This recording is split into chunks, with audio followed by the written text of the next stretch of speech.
The All-Stars are on the field. Behind the plate, receiving Seaver's warm-up pitches, Johnny Bench of Cincinnati. Seaver, the pitcher from the New York Mets. Dick Allen of the St. Louis Cardinals at first base. Glenn Beckert and Don Kessinger of the Cubs down at second and short. Tony Perez of the hometown Cincinnati team is at third base. At left field, Rico Carty, the league's leading hitter. From the Atlanta Braves, Willie Mays of San Francisco in center field. And Hank Aaron in right field. As we told you, from the Atlanta Braves, he received more votes than anybody else. And very quickly, again, the American League batting lineup. Leading it off will be the oldest starter, Luis Aparicio, at age 36. This is his 9th All-Star baseball game, his 7th start, but his first All-Star baseball game since 1963. Carl Yastrzemski bats second in center field. Frank Robinson in right, batting third. John Boog Powell, the cleanup hitter, the first baseman from Baltimore. Armin Killebrew, the third baseman from the Minnesota Twins, bats fifth. Frank Howard of Washington in left field, batting sixth. Dave Johnson of Baltimore, batting seventh, playing second base. Bill Freehan behind the plate, batting eighth. And Jim Palmer of Baltimore, the pitcher, batting ninth. Aparicio, with a .313 batting average, 3 home runs, 24 RBIs, steps in, right-handed batter with a closed stance, and in perhaps the closest voting in all of the American League this year. It was for shortstop, and Aparicio went out over Rico Petrocelli of Boston. A big, wide, sweeping curve is what Seaver started Aparicio off with, and Luis was way out in front of it and fouled it back, barely getting a piece of the ball. Strike one to Aparicio as this 41st Major League All-Star Baseball game is underway. Temperature in the mid-80s here at the brand new Riverfront Stadium in Cincinnati. Now he comes back with the fastball. It's his foul back in the booth next to us. And it's 2 strikes. I don't know, Sandy, if in all-star play you look for that big sweeping curve on the first pitch of the ball game. I wouldn't think so, Jim. Not especially from a fellow like Seaver, who has not pitched since last Thursday. Strikes him out on a fastball. Not having pitched since last Thursday, this would just about be his regular turn in the rotation. He's got to be pretty strong, especially if you're just going to turn him loose for 3 innings and say, go as hard as you can. Carl Yastrzemski, the all-star center fielder.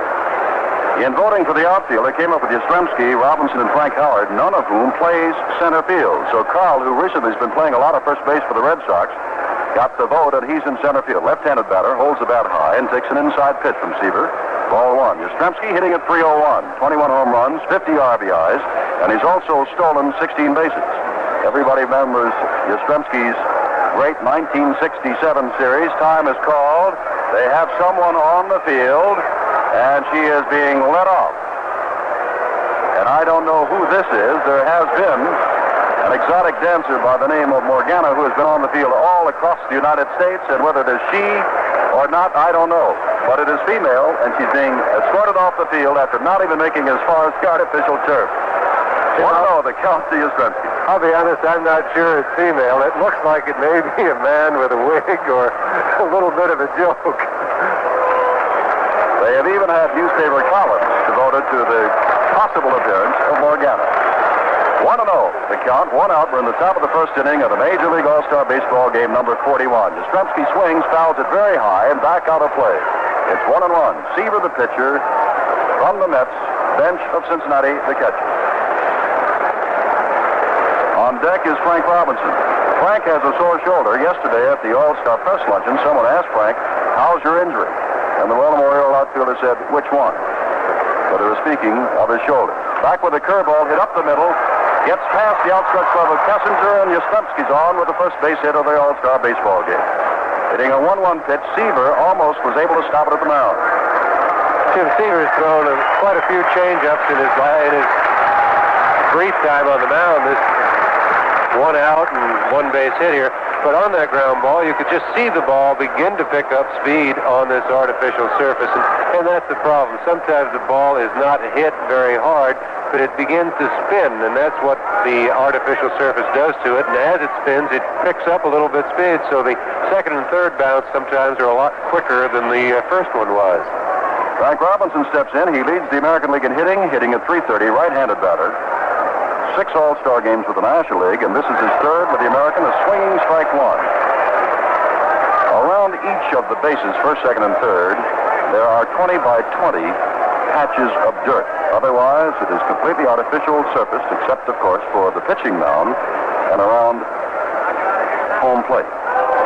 Strike strike on the outside corner. Bench fakes the throw to first. But back in plenty of time was the base runner, Yastrzemski.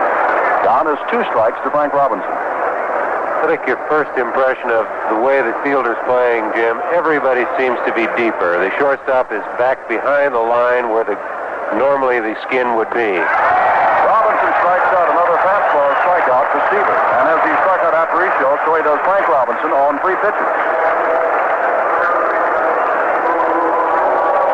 Jim, I think Tom Seaver may have been trying to get away with having an easy time here in the All-Star game. I'm sure he's aware of the fact that he's slated to start again on Thursday after the All-Star break and was trying to have as easy a 3 innings as he can. But after Yastrzemski got the hit, he really started to throw hard to Frank Robinson. Boog Powell, 73 RBIs, 23 home runs stepping in.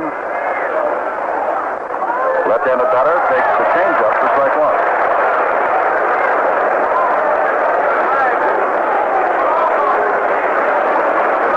Hitting at 320.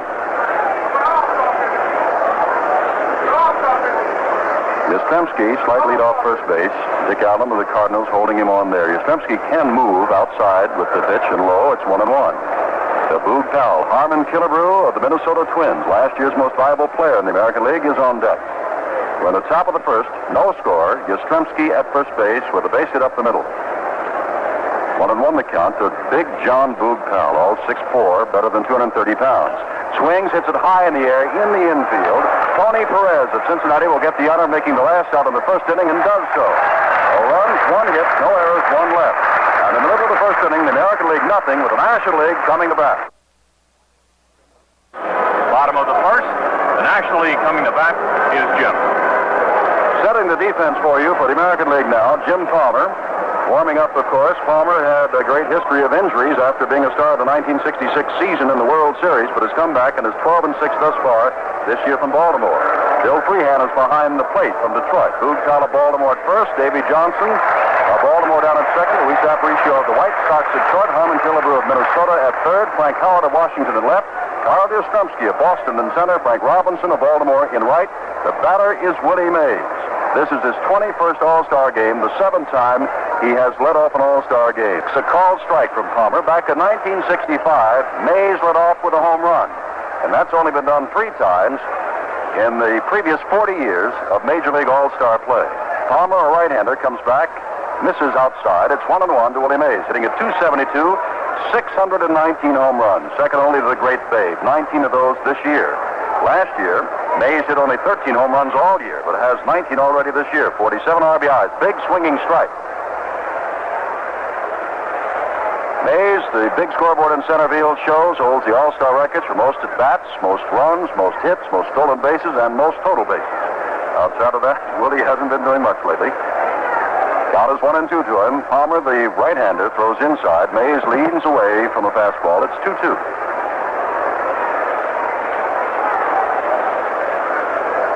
Luman Harris, the manager of Atlanta, is coaching at first base, and Leo DeRocher, the manager of the Chicago Cubs, over at third. And Mays strikes out, swinging. Jim Palmer's got good stuff also. We've talked about Tom Seaver, the fact that he has good stuff. Palmer throws very hard. He's got a good slider and a good curveball. If Jim has had any problem in his career, it's been a little bit with control, but mostly with injuries. He's never really been able to put a full year together without being either sick or hurt or having a problem of staying in the major leagues. But this year, he's started well. He's having a good year, and as you say, it's his first All-Star year, and he looks like he's going to become the kind of pitcher everybody thought he would. Dick Allen of the Cardinals takes a big swing at Palmer's first pitch, strike 1.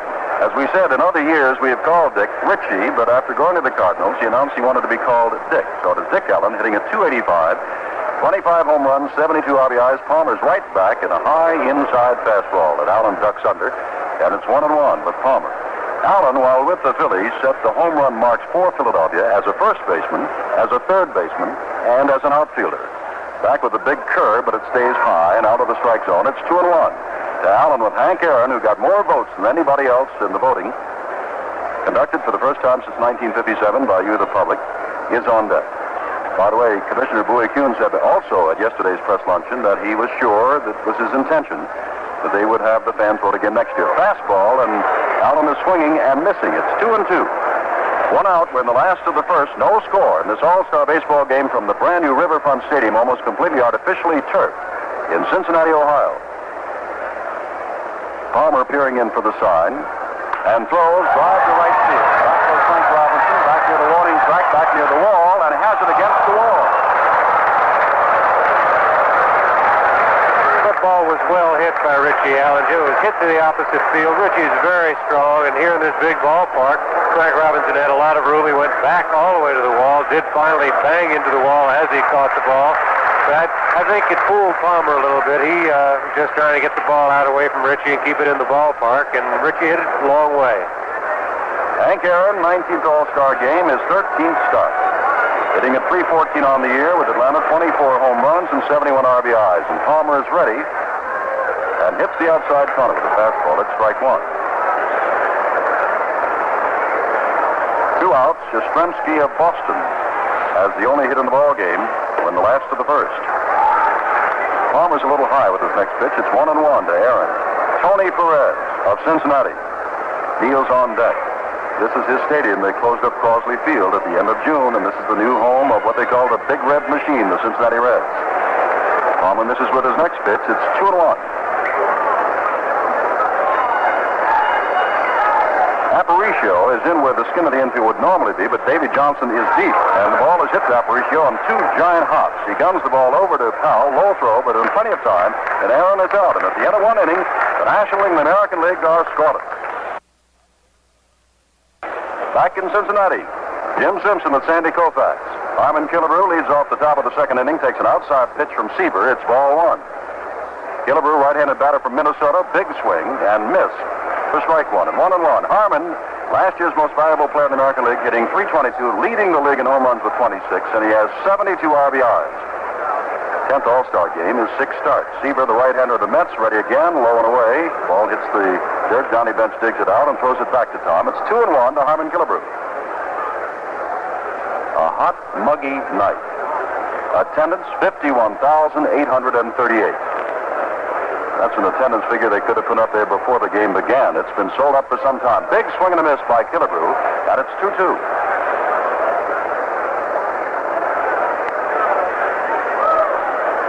Now we look at both Beckert, and they've got the shift on for Killebrew. Beckert is on the third base side of second and almost in short center field, out past where the skin of the infield would be.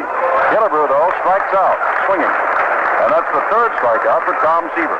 Jim, I think we should describe this infield a little bit. There is no dirt as the base path portion, but they have white lines to designate where it would normally be. It is all the green artificial surface, but you can see the outline by a white line drawn all the way around the infield, so you can sort of tell where the infielders are playing.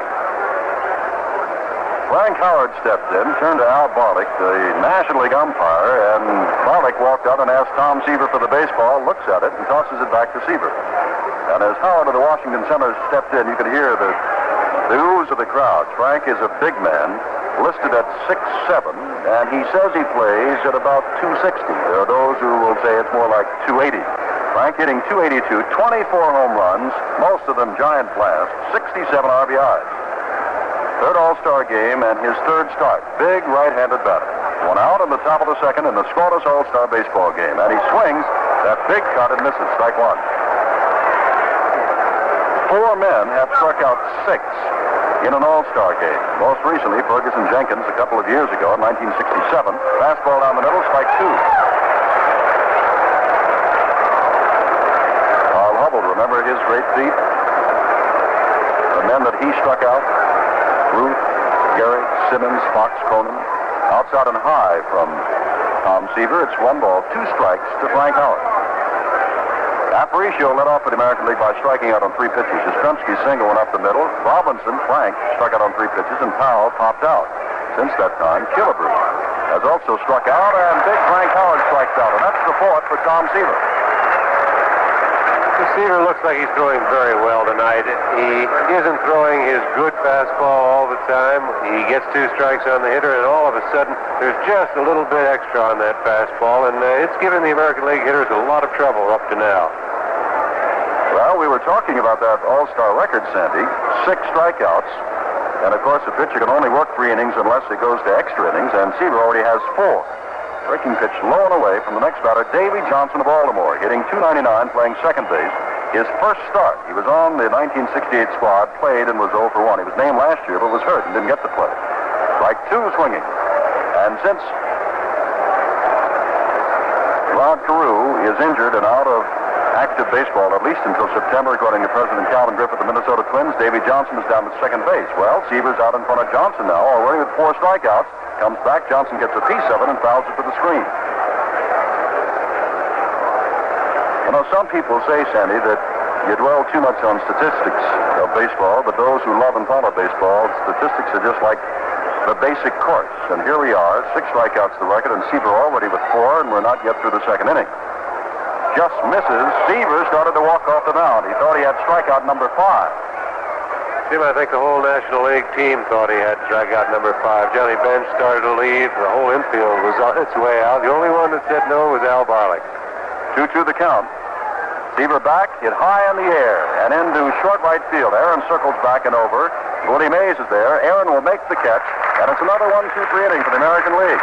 No runs, hits, or errors, and none left. The crowd here at the Riverfront Stadium in Cincinnati in the scoreless ball game as we open the second cheers the arrival of Tony Perez, hitting .356, leading the National League with 29 home runs and 90 RBIs, and of course, he plays for the Cincinnati Reds. Right-handed batter, close stance. Jim Palmer of Baltimore, the right-handed pitcher, staring in and throws high to Perez. Ball 1. The American League, no runs, 1 hit, no errors. The National League up only for the second time, went down 1-2-3 in their half of the first inning. Palmer ready again, throws again. This one is shoulder high. A little bit lower than the shoulder, says Barlick, and it's a strike. 1-1.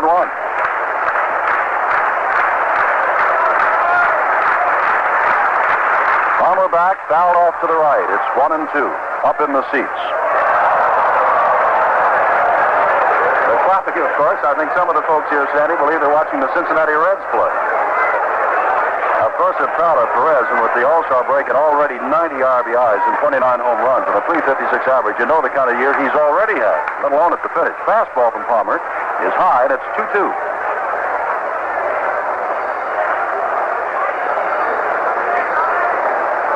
Palmer and Killebrew very deep at third base for the right-handed Perez. Palmer throws, swinging strike 3 for Tony Perez, and that's the second strikeout for Jim Palmer.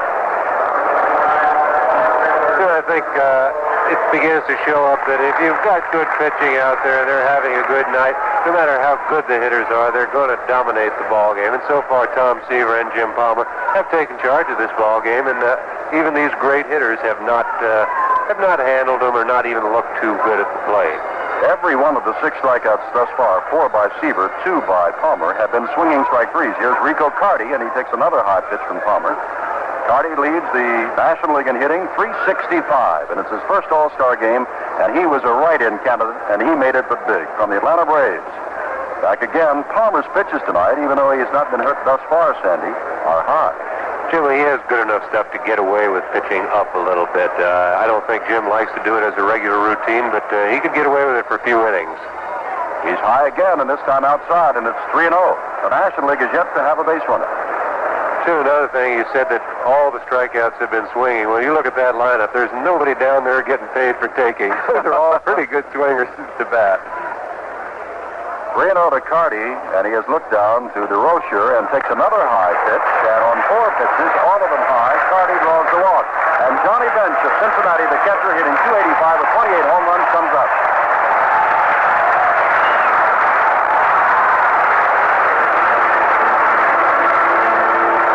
The National League has its first base runner, Enrico Carty at first base. And Johnny Bench, who was on the All-Star squad as a rookie. This is his 3rd year in the National League. This is his 3rd All-Star game and his 2nd start. Last year, he hit a home run. Palmer ready and throws. Outside, ball 1. While Palmer was trying to come back, the story goes in one of the Cincinnati papers this morning, he was down at Rochester, and Johnny Bench was also in the National League, and Palmer had the bases loaded, and Earl Weaver at that time, the manager of Rochester, walked out and said he's a ping-pong hitter. Palmer threw one down the middle, and Bench had a grand slam home run. Now, with the pitch outside, Palmer has thrown 6 straight balls since striking out Tony Perez to lead off the last of the second. Carty short lead. He's still within that 20 by 20 section of dirt at first base. Here's the strike. Bench looked as though he might offer at it, although you would think that he was taking, so now he stares down to Leo DeRocher of the Cubs, who's coaching at third base. Palmer already is dripping wet. It's a very humid night in Cincinnati. Just before game time, the temperature was 87 degrees. 2-1 pitch. Again on the corner. It's 2-2. Tonight's broadcast not only heard throughout the United States on NBC, but through AFR-TS, overseas, in Europe, and in Southeast Asia, wherever you are, Japan.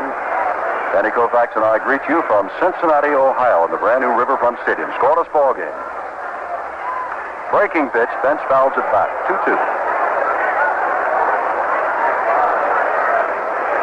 Last of the second inning, 1 out. That's Perez's strikeout. Carty with a walk on 4 pitches down at first base. And 2-2 to Johnny Bench in the scoreless ball game. The 1968 game, remember, was 1-0 when Mays got on and scored an unearned run as the first man up for the National League down on the Astrodome. Fouled back and toward us and over our heads behind home plate. Count remains 2-2 to Johnny Bench. Bench is a youngster, only 22 years old, born in Oklahoma City, lives in Cincinnati.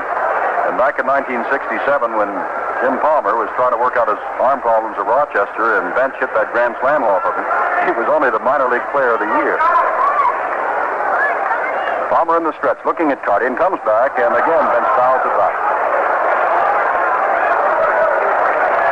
There is a breeze blowing within this Riverfront Stadium, and I'm sure it's swirling around, but the flag out in right center field is blowing from center toward right. Don Kessinger of the Chicago Cubs on deck.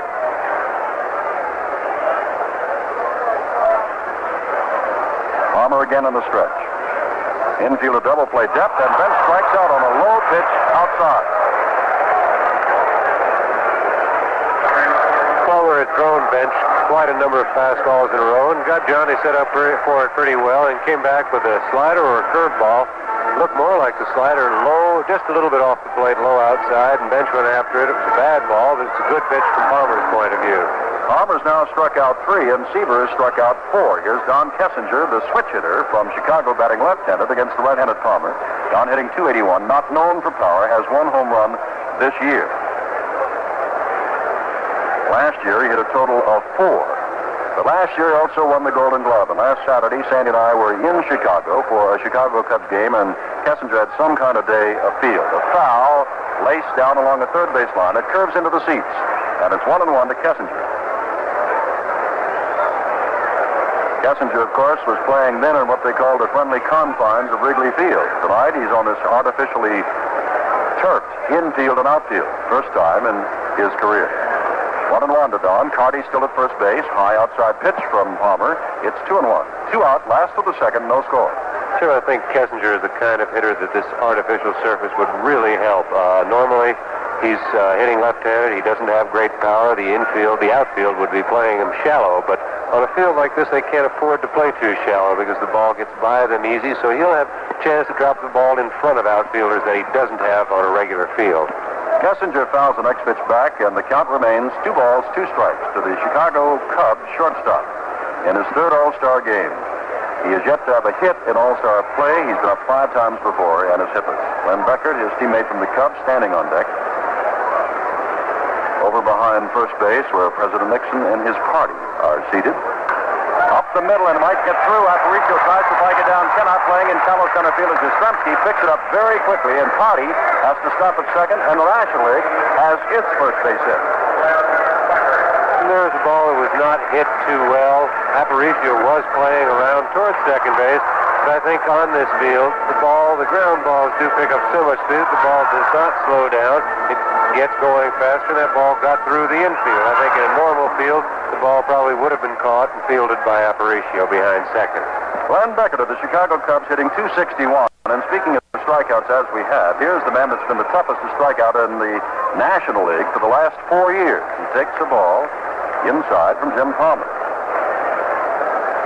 Beckert, very close stance, right-handed batter.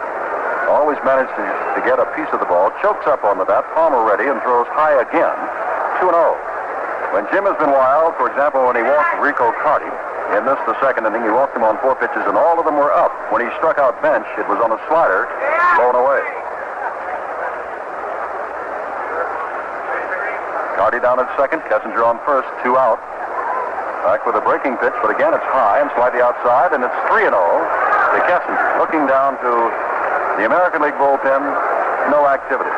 The American League has quite a few they can call in. Mike Cuellar, Sam McDowell is scheduled to go next. Dave McNally, Fritz Peterson, Jim Carey, Clyde Wright, Jim Hunter, Mel Stottlemyre. 5 on 3 hops to Davy Johnson, who sidearms it to Boog Powell's teammate at first base, and the National League goes down on no runs, 1 hit, no errors, and 2 left at the end of 2 complete. It's a scoreless ball game. Bill Freehan will lead it off in the 3rd inning for the American League in this scoreless ball game at the Riverfront Stadium in Cincinnati, Ohio. The 41st Major League All Star Baseball game. The Riverfront Stadium right by the Ohio River. As a matter of fact, they even have what they call flood control here. Flood walls to prevent the Ohio from overflowing as it did years ago and flooded Crosley Field. Bill Freehan, his 5th consecutive start as the catcher for the American League from Detroit, hitting .218, 13 home runs, 33 RBIs, right-handed batter, has led the American League in getting hit by pitches the last couple of years, but this pitch is on the outside corner, strike 1 to Freehan. Tom Seaver working with 4 strikeouts, all of them swinging. He's given up a ground ball base hit back through the middle by Yastrzemski and has walked nobody. Blown away from Seaver, and this will be Tom's last inning. Jim Merritt now warms up. Former American leaguer, left-hander, now down in the National League bullpen. He'll be coming on in the next inning. Seaver back with a 1-1 pitch, drilled to center field. Willie Mays running to his left, now taps his glove and has it for the first out. Well hit by Bill Freehan, and Jim Palmer, the pitcher, will bat for himself. Palmer's won 12, lost 6. And, of course, plays for Earl Weaver for the Baltimore Orioles. And, of course, Baltimore is having a grand time in the Eastern Division of the American League, leading Detroit by 6 big games. Palmer takes a swing at the first pitch. It was in on his fists. It's strike 1. Jim Palmer is a pretty good hitting pitcher. He's not hit for that good an average this year, but he's got good power and hit a few home runs in his career. Tries to bunt. Perez playing deep, comes with a barehanded pick, throws and has it. Fine play by Tony Perez. That's a very, very fine play by Tony Perez. He was playing deep. He was playing very deep. And the bunt play is even more difficult, I would think, on this kind of an infield. It's very tough to keep your footing, and Perez came in, made the play, picked the ball up cleanly, and threw from that off-balance position and made just a great throw. If the throw is a little bit off where Richie Allen can't stretch, he can't make the play. Aparicio, who struck out on 3 pitches, is back. With 2 out in the 3rd inning for the American League of a scoreless game, Aparicio, right-handed batter from Chicago, takes outside ball 1 from Tom Seaver, the New York Mets, is ready to throw again and does. Ground ball, chance for Beckert at second base, scoops it up, throws on to Dick Allen at first base, and it's another 1-2-3 inning, and Seaver is through with his pitching, and he is not allowed a run. In the middle of the 3rd inning, the American League nothing and the National League nothing. The score at the end of 2.5 innings, American League nothing, the National League nothing. Jimmy? Well, in Montreal, they call him Le Grand Orange. Rusty Staub, the red-headed outfielder with the Montreal Expos, and quite a star he is up there, too. The Expos representative with the National League, and he'll be batting for Tom Seaver, who has completed his pitching chores. Staub hitting at .293, has 15 home runs, 55 RBIs. Palmer's first pitch to the left-hander is a strike at the knees on the outside corner. No score. Staub will be followed by Willie Mays, who is on deck, and then Dick Allen. There's not been anything close to a scoring threat, although with 2 out. The last inning, pitch is inside from Palmer, and it's 1-1. Carty got as far as second after walking, and Kessinger grounded a single up the middle. Same kind of hit that Yastrzemski had, the only hit for the American League. Palmer with the 1-1 pitch is back high in the air. Frank Robinson, Carl Yastrzemski there. Yastrzemski in right center field takes it for the first out. Jim, I think right now we have to be a little careful on how we call some of these fly balls. We've reached the point of the evening where it's very difficult to see fly balls. It's not dark enough yet, and it's not light enough. The sky is just a light blue, and at this time in a ball game, a lot of fly balls are lost by outfielders. There's not enough contrast, so any ball that goes up right now, the outfielders could have a little bit of trouble with. Willie Mays, who struck out swinging, takes high from Palmer. Ball one. We're in the last of the third. No runs, 1 hit, no errors for the American League, and the same line score for the Nationals. 0-1 and 0 in the 41st Major League All Star Game. Palmer back again, and his pitch again is high and away. And it's 2-0 to Willie Mays. Jim Palmer also working his last inning, and so Sam McDowell of Cleveland is warming up. Jim Merritt of Cincinnati will come in to pitch the 4th inning for the National League. Palmer throws, fouled high, over toward the seats. Over quickly is Powell. There's a ball boy right there who didn't see him behind it, and he takes it for the second out. Jim, I think it's a good thing that Powell did see the ball that time, because Bill Freehand could not find it. As we talked about the sky being tough, Bill looked up and never left home plate. He was just looking all around, and Spook Powell saw it all the way and came in and almost ran down the ball boy who didn't know where to go. He was watching Freehand. And, of course, the ball boy, I guess, is 15, 16, maybe Sandy, and about 5, 6, or 7, and 140, and Big Boog Powell was bearing down on him. Here's Dick Allen, who flied deep to right, and he takes ball one from Jim Palmer. Howells at first, Johnson at second, Aparicio at short, Killebrew at third, Howard in left, Yastrzemski in center, Robinson in right, Freehand behind the plate, and Palmer with a 1-0 pitch. Allen swings and misses. Strike one, it's 1-1. The only change that we've had, and believe me, we'll have a lot of changes before this game is over, has been Rusty Staub has batted for Tom Seaver.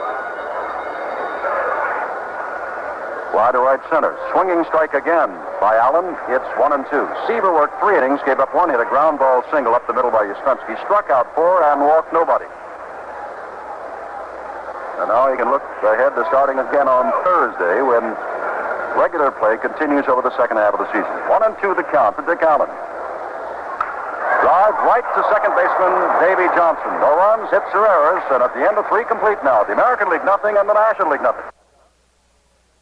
We're in the top of the 4th inning, and the score is 0-0. The National League and the American League in his 41st All Star Game.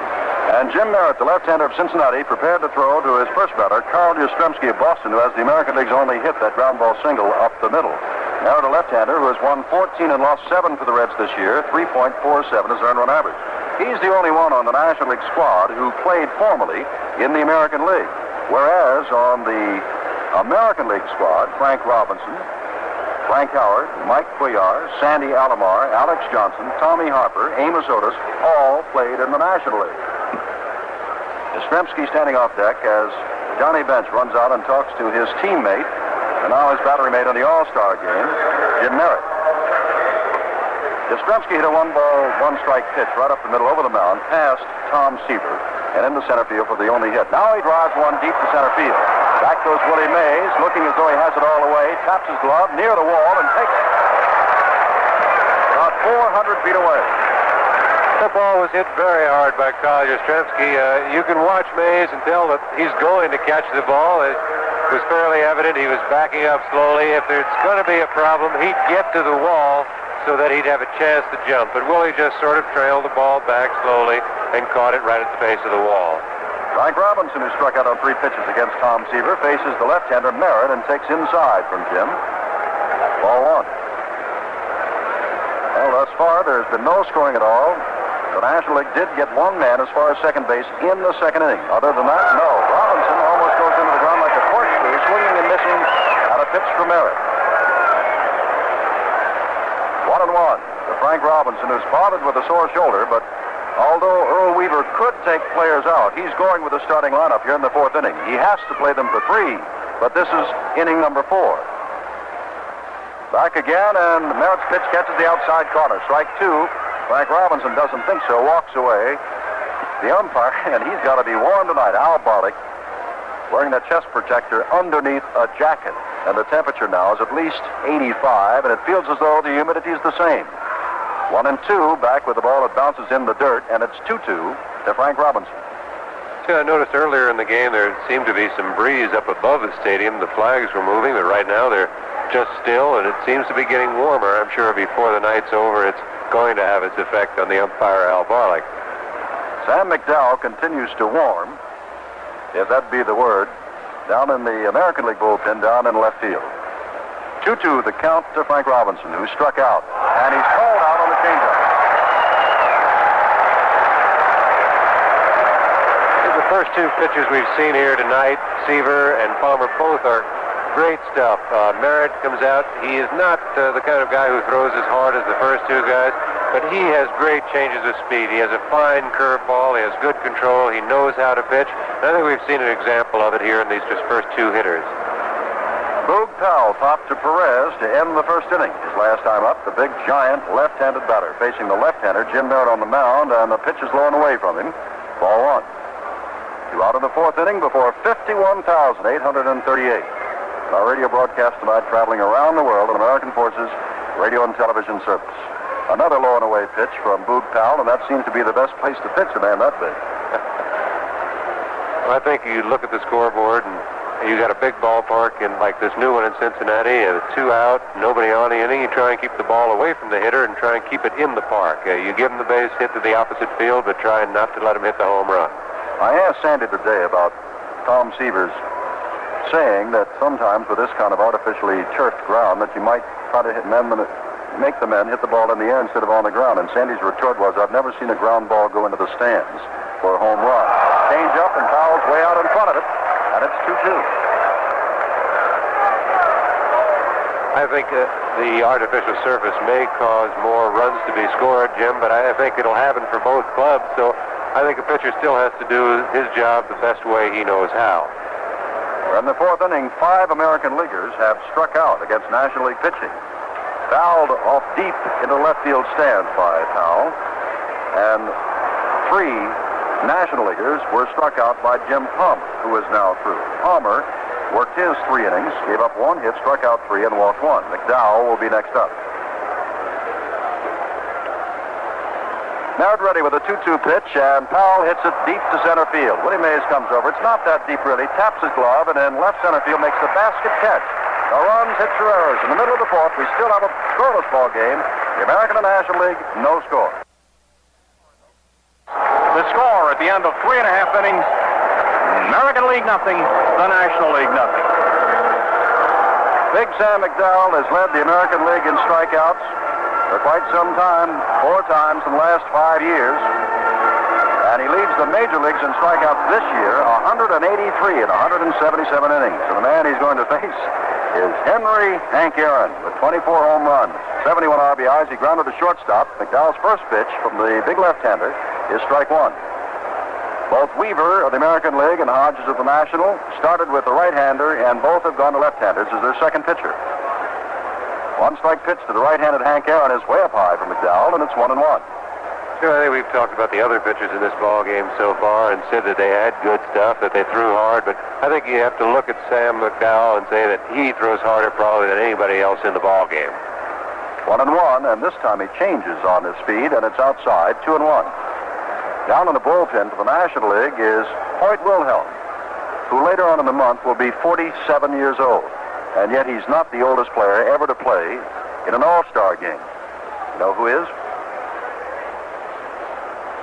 2-1 the count. Ground ball, charging at his Killebrew. McDowell is off, have to make the throw, and has it on a fine play by McDowell, breaking across and actually throwing from foul territory down the third base line. This is a very fine play by McDowell. It's a tough play for the left-handed pitcher to make. He's going after the ball toward third base, facing the wrong way. He has to make a full circle to make the play and throw a good runner in Aaron out at first. 1 out now in the last of the fourth inning of this scoreless All-Star game, and the answer to the question is, who is the oldest to play in an All-Star game? Leroy Satchel Paige, who was just 47 when he played in the All-Star game. Tony Perez, who struck out swinging, leading off the second inning. Up now, right-handed batter with those 29 home runs and 90 RBIs, and swings and misses at a McDowell fastball. And that is what you call smoke, Sandy. Big Sam McDowell. And when they had the higher mound, and when he looked down at you, all 6 feet 5 inches of him, quite an awesome man, because he throws hard. Back with another hard one, but it's inside. It's 1-1.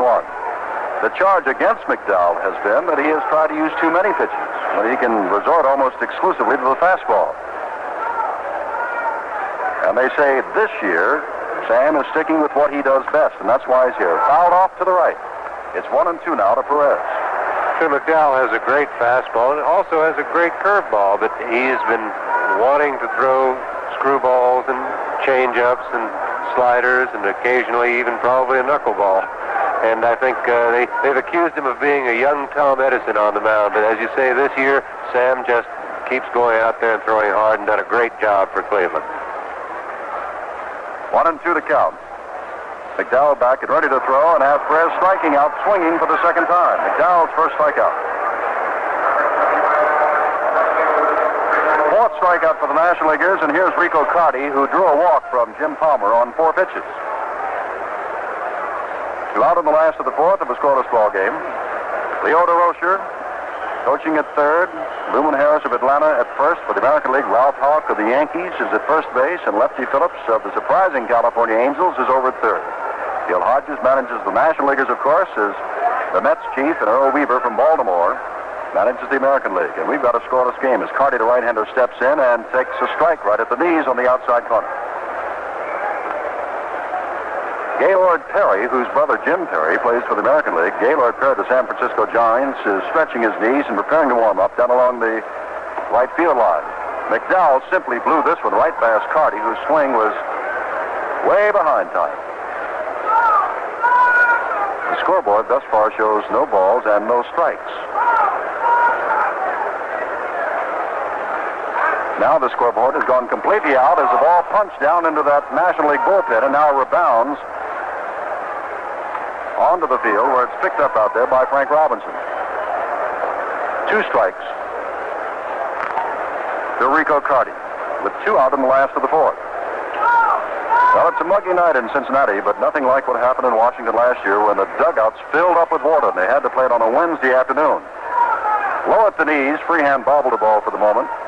Carty looks back at Al Bollick, who says it's ball 1. 1-2. There have been no changes other than a pinch hitter and the required pitching changes at the end of 3. Both managers sticking with the lineups that the fans have voted. 1-2 pitch off the corner with the fastball, and it's 2-2. Jim, I think you can tell that this is sort of the shakedown cruise for this ballpark. The scoreboard has broken down, and they've got the score on the message board now. Staring in, Sam McDowell ready for the 2-2 pitch to Carty.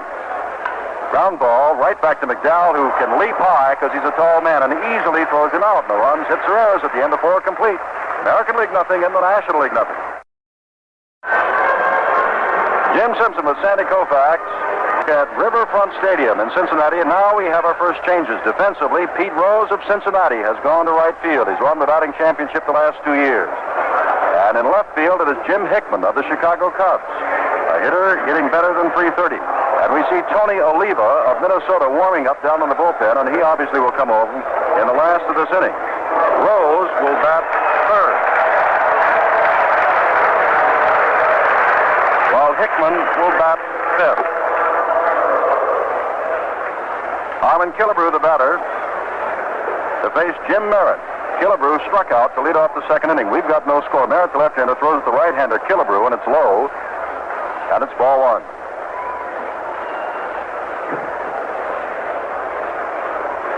And again, Barlick calls for the ball. And Sandy, that's the most we've seen anyone call for baseballs in recent games. Barlick must have inspected 4 or 5 of them thus far this evening. It's a little unusual in that this field, the ball should not get as dirty as it would on a normal field. Ground ball past Perez on 1 hop. Gloved by Hickman of Chicago in left field, and Killebrew has the second American League hit, and the first off Jim Merritt. Killebrew's a real fine off-speed hitter, and Merritt tried to change on him, and Harmon hit the ball, line drive into left field. I believe we're going to have a pinch runner now for Harmon. Tommy Harper has gone in to run. Killebrew is all done for the night with that base hit. Tommy Harper, of course, last year had a great year.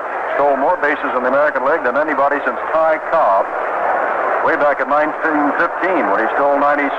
Harper last year stole 73. And of course, Harper having a great year this year in the stolen base department with nearly 50. Big Frank Howard takes low from Merritt.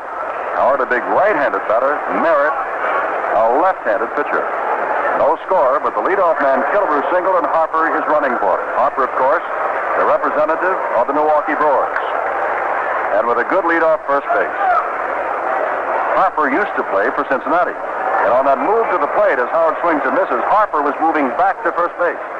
Jim Merritt has a fine move to first base. He hasn't thrown over there yet. Until he does, Harper can't be too sure just how good that move is. So Merritt may not throw over there and just keep Harper guessing. 1-1 the count to Howard. Now he lobs one over there. I think I said Harper had nearly 50 strikeouts. That is incorrect. He has 28. Howard struck out back in the second inning against Tom Seaver. Wait, Seaver throws inside. And it's 2-1 to Frank Howard of the Washington Senators, wearing the gray traveling uniform with the red numbers and the red batting helmet. Don Kessinger has gone way back. Ball is in the dirt to Howard. And it's 3-1. The National League has not given up a walk yet. Harper, of course, talking about his steals, not his strikeouts.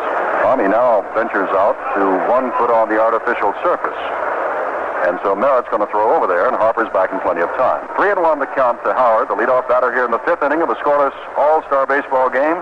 Killebrew singled, Harper's taken his place at first base, and Howard is the second batter. The 3-1 pitch, let's see if they've got him swinging. They do. Drive to left field, not too deep. Back goes Kessinger. In comes Hickman. Hickman takes it for the first out. They allowed the big slugger to swing on the 3-1 pitch. And he flies to short left field. Harper retreats, of course, to first base, and here comes Dave Johnson, who flied to right field. Johnson on 2-2 took a pitch that the National League thought was, they had a pitch out going for Harper at first base that the National League thought was strike 3. It was not, and Johnson went on to fly to right field to end the inning. That was in the second. The applause you hear is that the scoreboard is working again. Merritt ready to throw to Dave Johnson, but instead checks over at first base, and Harper's back in plenty of time. Harper, those 73 stolen bases last year. That was with Seattle before he moved on over. Made a move as if to go, and Johnson puts one down the right field line in foul territory. Over is Allen, and also the second baseman Beckert, and he takes it. 2 outs. Sure, that's the second baseman's ball. If he can get to it, he has a better angle than the first baseman does. The first baseman has to turn around and go straight back down the line. And Glenn Beckert, coming over from his position at second base, had a better shot at it, called Richie Allen off of it, and made the play. Well, Killebrew hit the changeup for a line drive single to left, but since then, Frank Howard has flied to short left, and Johnson has fouled out. Here's Bill Freehand, who lined to center field to open the 3rd inning. No runs, 2 hits, no errors for the American League. No runs, 1 hit, no errors for the National League. There goes Harper, benches throw. It's a good catcher down there. He's got it. No runs, 1 hit, no errors, and thanks to Johnny Bench's throw, nobody left. In the middle of the 5th, it's still a scoreless ball game. This is Sandy Koufax with Jim Simpson and Len Dillon here in Cincinnati's Riverfront Stadium at the 41st All-Star Game. At the end of 4.5 innings, the score is still tied. The American League, nothing, and the National League, nothing. And Sandy, now they're beginning to make their moves. Jerry Moses of Boston has replaced Bill Freehand as the catcher. Tony Oliva has gone to right field. Frank Robinson, a lot of folks thought he might not even play tonight with that sore shoulder, has moved from right field over to left field. And Brooks Robinson has gone into play third base. So Moses the catcher, McDowell still the pitcher, Boog Powell at first, Davy Johnson at second, Luis Aparicio at short, Brooks Robinson at third, Frank Robinson at left, Howard Yastrzemski remains in center, Tony Oliva in right. And John Bench, who just gunned down Tommy Harper, who has 28 stolen bases this year and 73 last year, is the batter. Bench, last time up, struck out in the second inning. Scoreless ball game on a hot, muggy, but wonderful night at Riverfront Stadium in Cincinnati, Ohio. The 41st Major League All-Star Game. The National Leaguers have won it 7 in a row, and it's scoreless now. McDowell throws, curveball, and it's ball 1. Tim, I think the American League found out last inning what everybody in the National League already knows, that Johnny Bench might have the best arm of any catcher in baseball. He has the best I've ever seen. McDowell is high and inside. the bench, it's 2-0. Don Kessinger remains on deck. Davy Johnson is off what would be the skin of the infield. Bench is way out in front. Swinging, and it's 2-1. Johnson is back past the skin of the infield, whereas Aparicio, who's on the left side, where Bench might be able to pull the ball, is in on what would be the skin of the infield. He pulls this one deep, but it's very foul. No question, way out in front of the pitch, and pull it deep into the upper seats. Jim, I think Aparicio has to play a little shallower than some of the other infielders. Louis' arm has gone back a little bit on him with time. He doesn't throw as well as he used to, and if he played too deep, he could not throw some fellows out, the better runners on balls hit deep in the hole. Bench strikes out swinging on a McDowell fastball in the outside corner.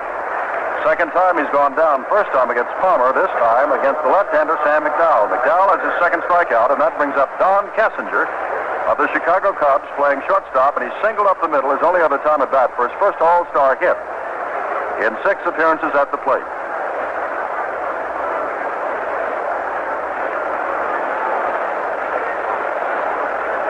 There have been 5 National League strikeouts. Perez has struck out twice, and Bench's teammate with Cincinnati has also struck out twice. Dowell's pitch is low and away from Kessinger, ball 1. Kessinger, a .281 hitter with the Chicago Cubs. McDowell is ready again. Drive, and Kessinger's got a second base hit right up the middle. Line drive on one hop to Yastrzemski in short center field.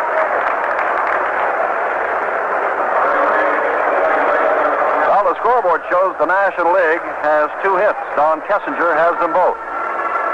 Here's Glenn Beckert, second baseman with the Cubs, hitting at .261, which is much below Glenn's normal average in the National League. The last 4 years, he's been hitting .287, .280, .294, and last year .291. As we said, very tough to strike out. Very closed stance. His right foot is almost out of the batter's box. Strike at the knees from McDowell.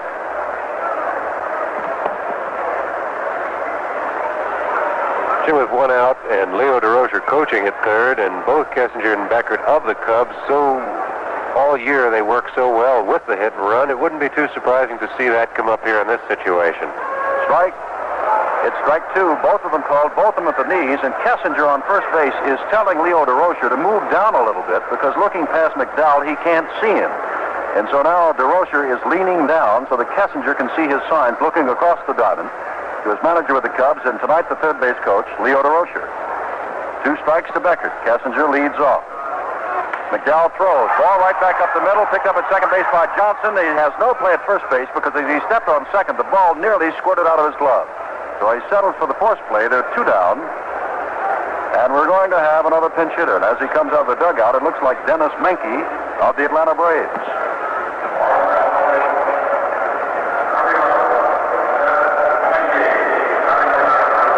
Menke having a great year, hitting at .315. And when they compared what the ball players wanted on the All-Star teams, how their votes would have gone, as opposed to how the fans went, the ball players said Dennis Menke was their number 1 choice at shortstop. But the fans, they said Don Kessinger. Both good men.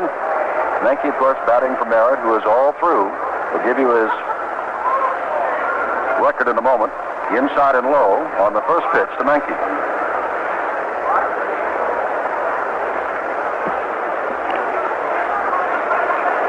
Merritt only worked 2 innings, struck out 1, gave up 1 hit, walked nobody. And, of course, this is a scoreless game. Menke fouls the ball off and bounds into the American League dugout. And now bounces back out, and Leo DeRocher retrieves it. 2 out, with Beckert on at first base, reaching there on the force play. No runs, 2 hits, no errors for the American League. No runs, 2 hits, no errors for the National League. We are in the last of the 5th at Cincinnati. Lowered in the dirt and blocked nicely by the new catcher, Jerry Moses, of the Boston Red Sox, who took over after Bill Freehan caught the first 4 innings. McDowell working his second inning. Jim Palmer started, worked 3 without damage. For the American League, Tom Seaver most effective in the 3 innings he worked as a starter for the National League. Back with a high pitch is McDowell, and it's 3-1 to the pinch hitter Dennis Menke, hitting at .315. There has not been an extra base hit. There has not been a run scored. Becker just a step or two now off first base. Powell holding on, and McDowell peering into the side of Jerry Moses. And the 3-1 pitch, it's up high, and there's the walk given up by McDowell, his first, and the second drawn by the National League as Beckett moves on down to second base, and Willie Mays comes to bat. I think if Sam McDowell makes any mistakes, that's the kind of mistakes he makes. With his great stuff, sometimes he'll get behind hitters. And there he was 3-1 to Dennis Menke. He didn't want to just come in with the fastball and let Menke hit it, so he tried to throw the curveball. He does not get that over as well, and he walked Menke, and all of a sudden you're in a little bit of trouble. In fact, you are in trouble anytime Willie Mays comes to the plate. High pitch. And that is not Jerry Moses behind the plate. That is Ray Fossey. We beg your pardon. Fossey of Cleveland, a young catcher. McDowell looking down, 1-0. Back to throw again, very high again. 2-0.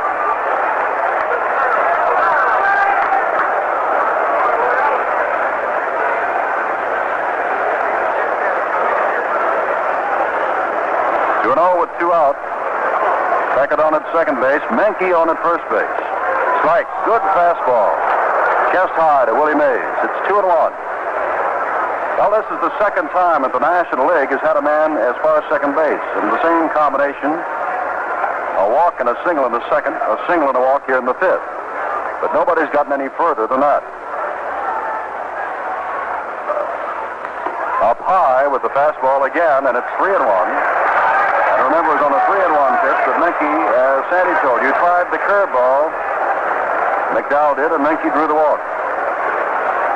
Now with 2 out, and Mays, who struck out and fouled out the batter, right-hander against the left-hander McDowell. Let's see what he throws. He comes back with a fastball, and Mays takes a big swing and a big miss. He did not come back with the curve that time, Sandy, on 3-1. Well, I don't think he can afford to walk another hitter now. You get yourself into enough trouble when you walk the man into scoring position, and now with Mays at the plate, I don't think he could go any further. He just threw his best pitch, which was the fastball.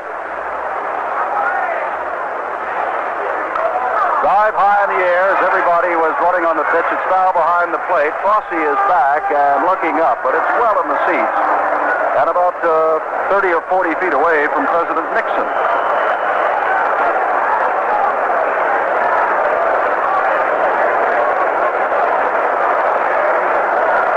Now the count remains 3-2 to Willie Mays.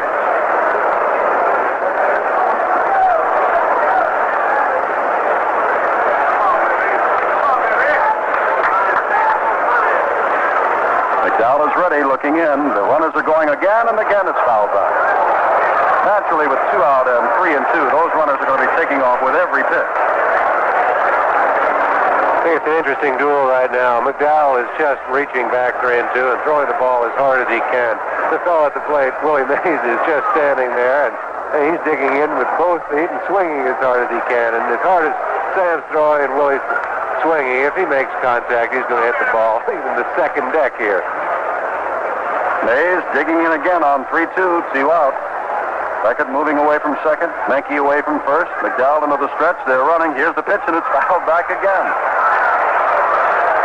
And we'll repeat, it is a very hot and humid night. McDowell is working hard, Mays is working hard, and Beckett and Menke are running hard. Last of the fifth, no score in the 41st Major League All Star Game. The National League has won 22. The American League 17 has been one time. The National League has won the last 7 in a row.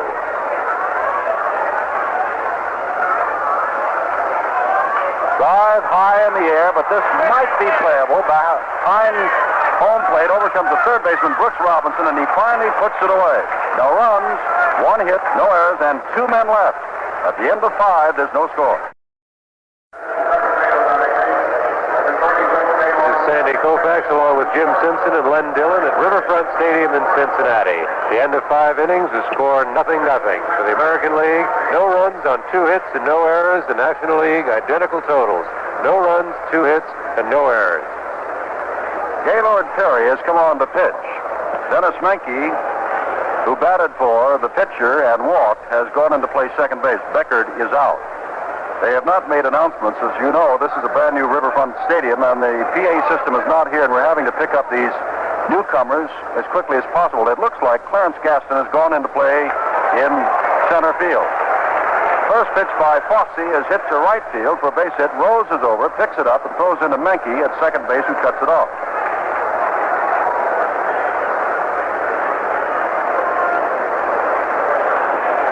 So young Ray Fosse of the Cleveland Indians drills a single to right field.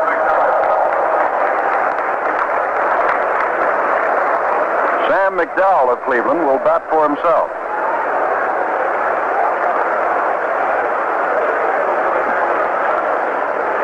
Gaylord Perry this year has won 13 ball games, lost 8, throws low, but it's at the knees to the giant Sam McDowell, strike one. Sure, I have to think that this is one of the few All-Star games that I've seen Willie Mays start that he hasn't gone all the way. Usually Willie comes to this ball game, wants to play the full ball game, enjoys playing in it, and this is one of the few years where he hasn't. McDowell squared a zip to bunt, foul tipped the ball, and the ball got past bench and rolled back, and so Bollock hands him a new ball, and it's 2 strikes to McDowell, and McDowell stares down to lefty Phillips to see what the third base coach, manager of the California Angels, says to do on the 2-strike pitch. With Fosse at first base. None out, scoreless ball game. We're at the top of the 6th. McDowell strikes out, but the ball is foul tipped and Bench dropped it, and therefore he's alive again. Johnny Bench, who has thrown out a runner, Tommy Harper could not hold on to that swinging strike 3. Was slightly foul tipped by McDowell. Infield a double play depth with 2 strikes on Sam McDowell. Fosse leading off at first base. McDowell squared around as if to bunt, but the pitch was outside, and it's 1-2. Even with 2 strikes, he was going to bunt. The flag in right center field, it was blowing. Remember we told you from center toward right? It's simply hanging there now on this hot and muggy night.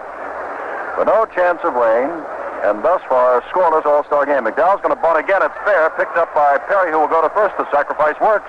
And for the first time, the American League has somebody as far as second base.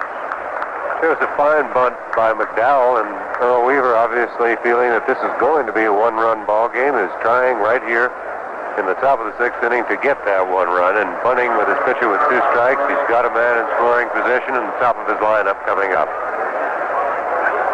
Oh, Fosse's down at second base, and Luis Aparicio making his first start and his first appearance since 1963. The All-Star game, Luis is 36 years old, but having a great year, hitting .313. Right-hander steps in to face Perry. Curveball that he swings and misses. Strike 1.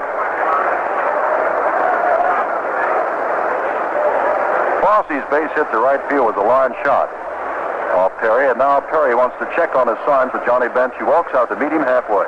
I think Perry and Bench would like to just check on what signs they're using with a man at second base. A little problem here. If you make a mistake in signs, it ends up in a passed ball or a wild pitch, and the runner goes to third. And with less than 2 out, that's a big difference in your situation in the ball game. Gaylord Perry of San Francisco peers in, looks back, and throws. The ball is hit to right center field. Over goes Pete Rose. Now slowing down, stops there. Fosse has to retreat to second base as Rose throws to the cutoff man, Menke. They're now 2 down, and Fosse is still at second with Carl Yastrzemski due up. Yastrzemski singled up the middle and then hit the first pitch he saw in the 4th inning from Jim Merritt and drove Willie Mays deep right next to the 404 sign in center field. And with that in mind, Johnny Bench walks out to tell something else to Gaylord Perry. I think in this situation here, you may not see the intentional pass. Gaylord Perry, having been around a few years, there's still something that players would sometimes like to call pitching around a hitter. Frank Robinson is nobody that you'd want to pitch to, but he's right-handed, and Gaylord Perry being a right-hander, he might rather pitch to Robinson than Yastrzemski. Well, as Gaylord Perry tries to get out of this inning without a run, his brother, Jim Perry, now goes to the American League bullpen to warm up. 2 out in the 6th inning, no score. Yastrzemski drills one into short center field. Around third base comes Fosse. The ball is picked up. They'll have to go to second. Yastrzemski fell down, and it's 1-0, the American League. Yastrzemski again hitting the first pitch. Jimmy Yastrzemski was jammed by that pitch. He didn't hit it hard. He hit it hard enough to get it over the infield into center field for a base hit and drove in the only run. And I'm not sure that Gaylord Perry hadn't tried to make the ball bad, but Yastrzemski hit it anyway. 1-0. The American League draws the first score in the 6th inning with 2 out. Yastrzemski again hitting the first pitch. And here is Frank Robinson, who's been down twice on strikeouts, once swinging in the first and called out in the 4th. And a check at first base. And very nearly Yastrzemski, who's a good base runner, and he has stolen 16 bases this year, was nearly picked off. Very ready to throw, throws a curveball. Now Bench throws down to first and nearly has him again. Johnny Bench is showing us that arm that has made him the National League All Star catcher. And some say one of the greatest, if not the greatest, ever. And he's 22 years old. So he throws again, ground ball. At second base, Menke waits for it. Easy throw to first base, but the American League scored 1 run on 2 hits, no errors, and 1 left. In the middle of the 6th, we have a score. The American League 1, the National League nothing. The score at the end of 5 1/2 is the American League 1 run, 4 hits, and no errors. The National League, no runs, 2 hits, no errors. Jim? Another change, and as we said, there are going to be lots of them. We'll pick them up as fast as we can. Willie Horton of Detroit has moved into play left field. Frank Robinson is out. Yastrzemski remains in center. Oliva, of course, is over and right. Dick Allen, who has slid deep to right and line to the second baseman, the batter, the Cardinal, first baseman. McDowell, who could win this, throws, and Allen fouls it off to the left. McDowell came on in the 4th inning. This is the last inning he can work. And knowing that, he can leave leading, but he also knows that he must face Allen, Rose, and Perez. And that's a tough way to go. 1 strike. Back again with the fastball. Outside, it's 1-1 to Allen. In his 4th All-Star game, 25 home runs this year, 72 RBIs, leading the Cardinals. McDowell, like everybody else before him in many of the spectators here, simply bathed with perspiration. Comes back again and throws with his fastball up high. You know, they say those who are in first place at All-Star break are going to win it all. Cincinnati leads in the Western Division of the National League by 10. Pittsburgh by 1.5 games in the Eastern Division over New York. The American League, Baltimore by 6 over Detroit in the East. Minnesota by 5 over California in the West. Allen fouls one down the line. Brooks Robinson gives chase. Also is Willie Horton over there, and they watch it drop in the seats about 15 rows deep. It's 2-2 to Allen. Of course, tomorrow's an off day as these players go back either to home or to join their teams on the road. And the Major League continues with the second half of its season in the drive for the division pennants, the league championships, and the World Series on Thursday. 1 run, 4 hits, no errors for the American League. No runs, 2 hits, no errors for the National. 2-2 to Allen. McDowell throws fastball, but it's too high, and it's 3-2. McDowell walked the man. Palmer, the starter for the American League, walked the man. McDowell struck out 2, giving up a hit. Palmer struck out 3, gave up a hit.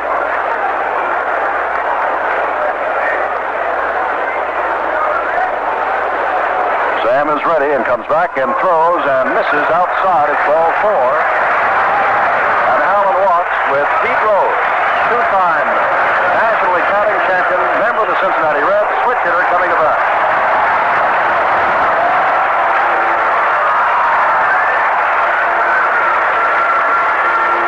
We again have a situation here where Sam walked the leadoff hitter in the inning, and especially with only a 1-run lead, that can get you in trouble. A good ball club can score a run just by playing the game the right way. They don't even have to get a base hit once that leadoff man gets on. If they get him over to second, a ground ball, a fly ball, and they score runs. McDowell is high, and he trips a little bit on the mound with his first pitch, and it's ball 1 to Rose, who's hitting .323. And here at this brand new Riverfront Stadium is hitting well over .400 in the few games he's played here. He loves it. This is not only a National League town, it's a Cincinnati town, and a Cincinnati player. Rose is at bat. McDowell is ready, throws 1-0, drive foul down the right field line, deep in the seats. As we said earlier, I think Pete would really love this new ballpark. He doesn't have great power. He doesn't hit a lot of home runs. He's a spray hitter. And in a ballpark like this, with the big outfield expanses and the artificial surface, all the outfielders have to play a little deeper. So Pete's going to have a lot more chance to drop balls in front of the outfielders and between them. McDowell stares over at Allen at first base. The scoreboard has been saying charge and go, go, go. The American League leads by a run. McDowell throws a fastball. It's too low, but he really had something on that one, and it's 2-1. Jim, I think anytime Sam throws a fastball, he's really throwing well. He's got just a great fastball, and he uses it well. His only problem is control, and sometimes he gets himself in trouble. 2-1, McDowell staring in. They're in the last of the sixth. The National League has won the last 7 in a row, but they trail this one 1-0. Rose swings and misses. It's 2-2. 3 members of the All-Star infield are Baltimore Orioles. Boog Powell at first, Davy Johnson at second, and Brooks Robinson at third. The 4th member is Luis Aparicio at shortstop. Ray Fosse of Cleveland, the catcher. Sam McDowell of Cleveland, the pitcher. Woody Horton of Detroit. In left, Carl Yastrzemski of Boston in center. And in right field, Tony Oliva of Minnesota. 2-2, none out. Allen at first base. McDowell taking a long time now between pitches. Last inning he can pitch, comes back with a breaking pitch and misses.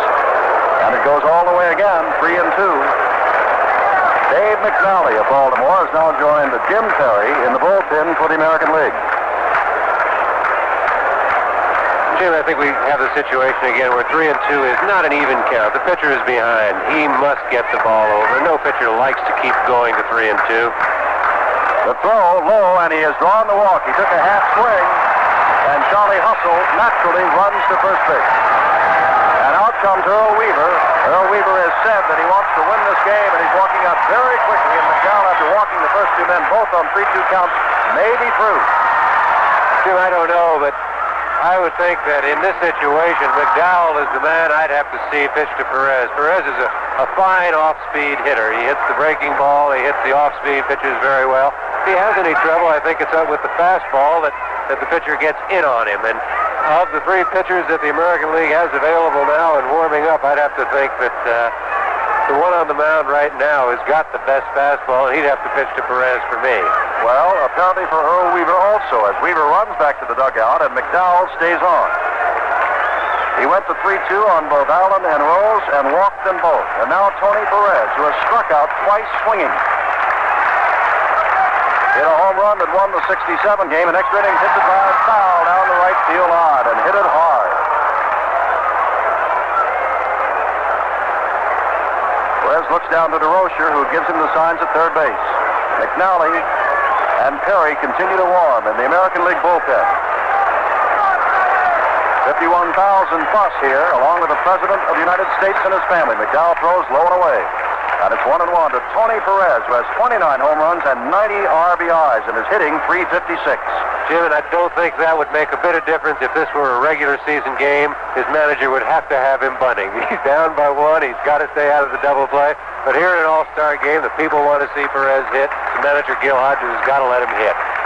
1-1 count, hits it high in the air and in the infield. Johnson backs up, waves everybody away, makes no mistake about that, trails the ball and now gloves it. And Brooks Robinson runs all the way to second base, hoping to get Allen off second base after the catch. 1 down, and Jim Hickman of Chicago up for the first time.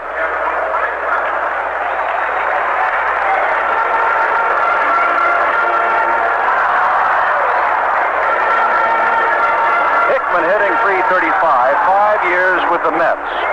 One of the original Mets, and over September of last year, and the early part of this year, Hickman has been Mr. It for the Chicago Cubs, despite the fact that Billy Williams is having one of his greatest years ever. But Gil Hodges said when it came down to the 2, Hickman's been the man that makes him go. Fosse blocks a pitch that's in the dirt for McDowell. Ball 1 to Hickman.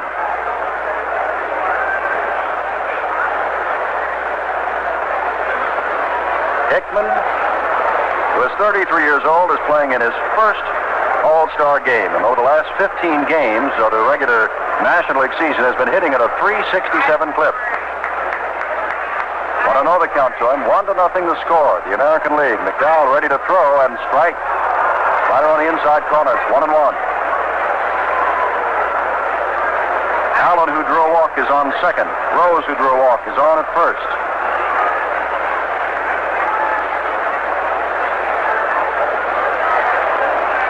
McDowell taking his time. Perry and Sotomayor, or rather Perry now and McNally continue to throw. And Dick Dietz and Bill Grabarkowitz begin to warm up a little bit for the National League. They are not pitchers. Hickman fooled on a pitch, swings, and it's 1-2.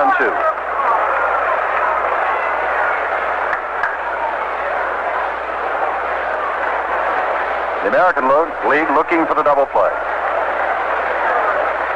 Allen leads off at second. Rose takes a few more steps off first. McDowell back to throw. Fly ball to short right field. Davy Johnson again goes out and waves everybody away. Taps his glove, and he's made the last 2 putouts. Allen retreats to second. Rose back to first.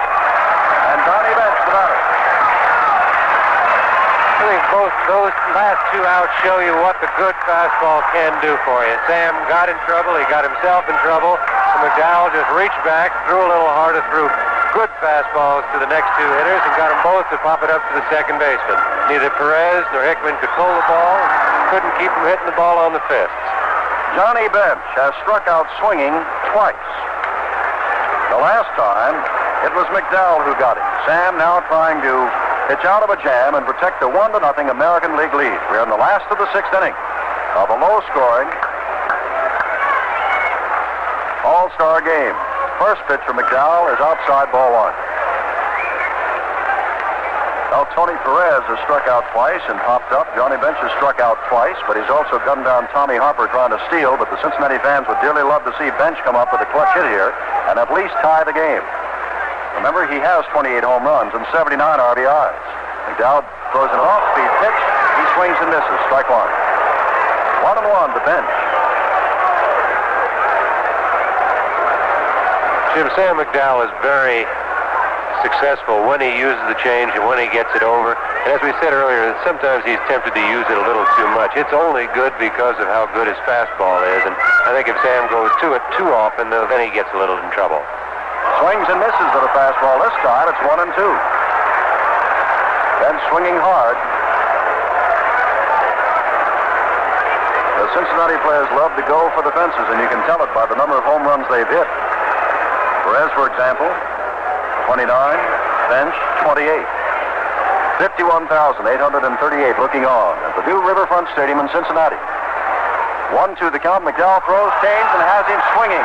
Bench is struck out for the 3rd time. The first 2 men get on, but then McDowell gets 2 on pop-ups to the second baseman and strikes out the dangerous Johnny Bench. At the end of 6, the American League won, the National League nothing.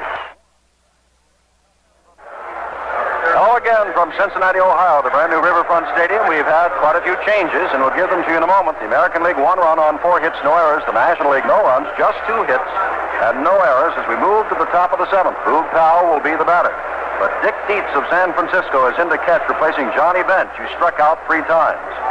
Bill Grabarkowitz of the Dodgers replaces another Cincinnati Red, Tony Perez, at third base.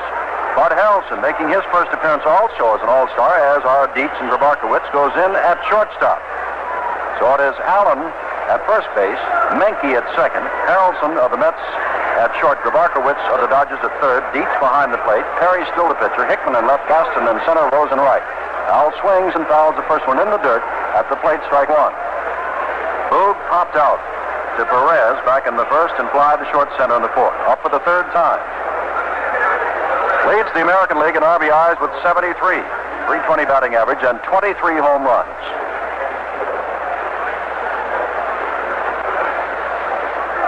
Big pitch way outside and then dropped by Dick Dietz. Dietz was given a $90,000 bonus from the Giants. This is his 4th full season with San Francisco. Last year he hit .230, but is having a great year this year. And his 4th in the National League in RBIs, making his first All-Star appearance. 1-1. Hit high and foul. Dietz comes back for it, but looks like it'll make the seats and make it by plenty, which it does. It's 1-2 to Boog Powell.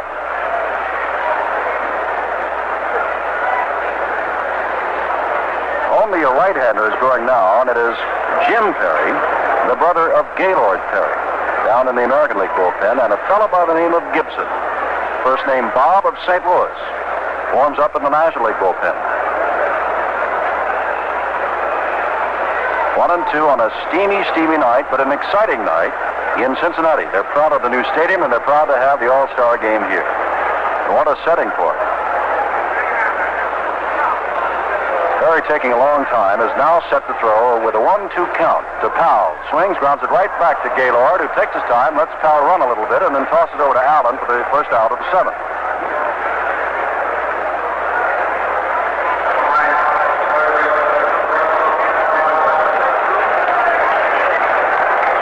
Up for the first time is Brooks Robinson, who went in and to play defense, replacing Killebrew. Robinson, of course, has been in many All-Star games before. Third baseman, Golden Glove winner many times over with the Baltimore Orioles. Been in 13 All-Star games before. And lines the ball over the head of Menke into short right center field. Brooks Robinson has a base hit. Gaston throws it in on one hop, and it bounces up and hits Menke in the face.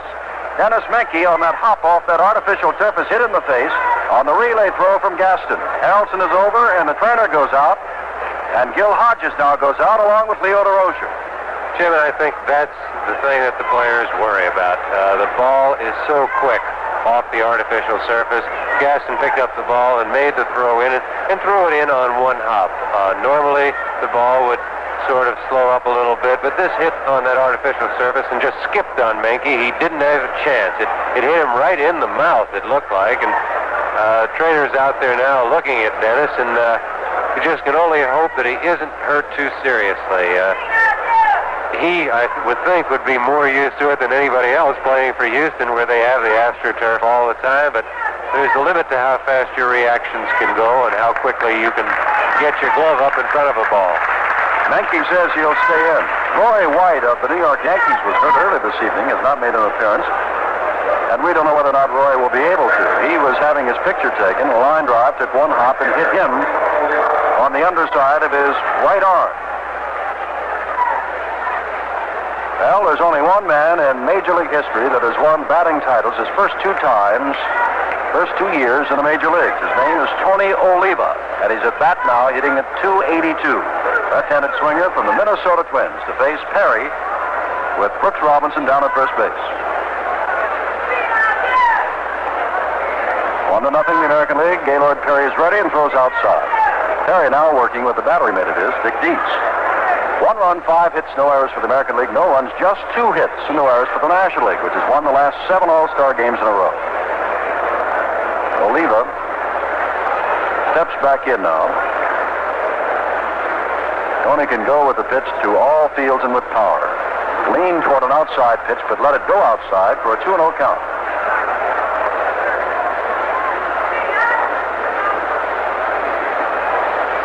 Tony came up in 1964, won the batting title as a rookie, then won it again in 65, and since then has been second twice and third once, despite some injuries.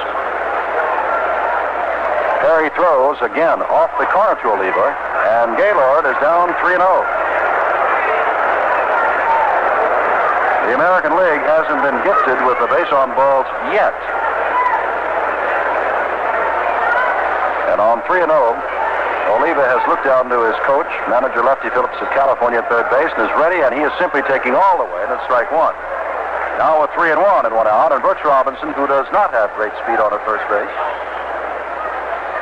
Oliva takes time to step out to look down at Lefty Phillips.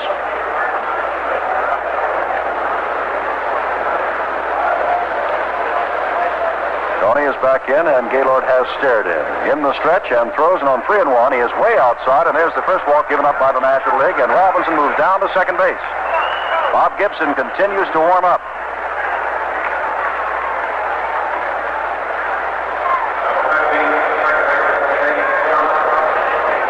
Harry has given up 3 hits in the only run of the ball game and struck out no one, and now he's given up his first walk. And Davey Johnson is starting because Rod Carew of Minnesota, who was voted as the All-Star second baseman, is injured, is up. Davey is flied to right and fouled out to the second baseman. Ball outside from Perry, and Gaylord kicks up dust at the mound. He didn't think it was a ball. 1-0. Robinson on at second, Oliva on at first. The American League 1, the National League nothing. We're in the 7th inning.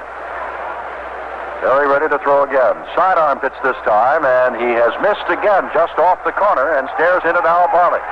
I don't think Gaylord Perry is too happy about the call on those pitches. But there's always a tendency on all pitchers when you're in trouble to want everything, and a pitch that you'd want when you're in trouble, you just sort of ignore if it was called a ball with nobody on.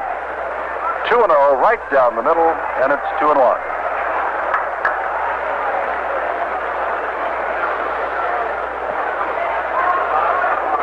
The National League fans here, and they keep waiting for the National League to explode. Thus far, there's only been 1 run scored, and the American League did that. Perry ready and throws again and has another called strike. 2-2. 2 that have just missed, and 2 this last one. Davy Johnson turned and questioned the umpire that it was a strike.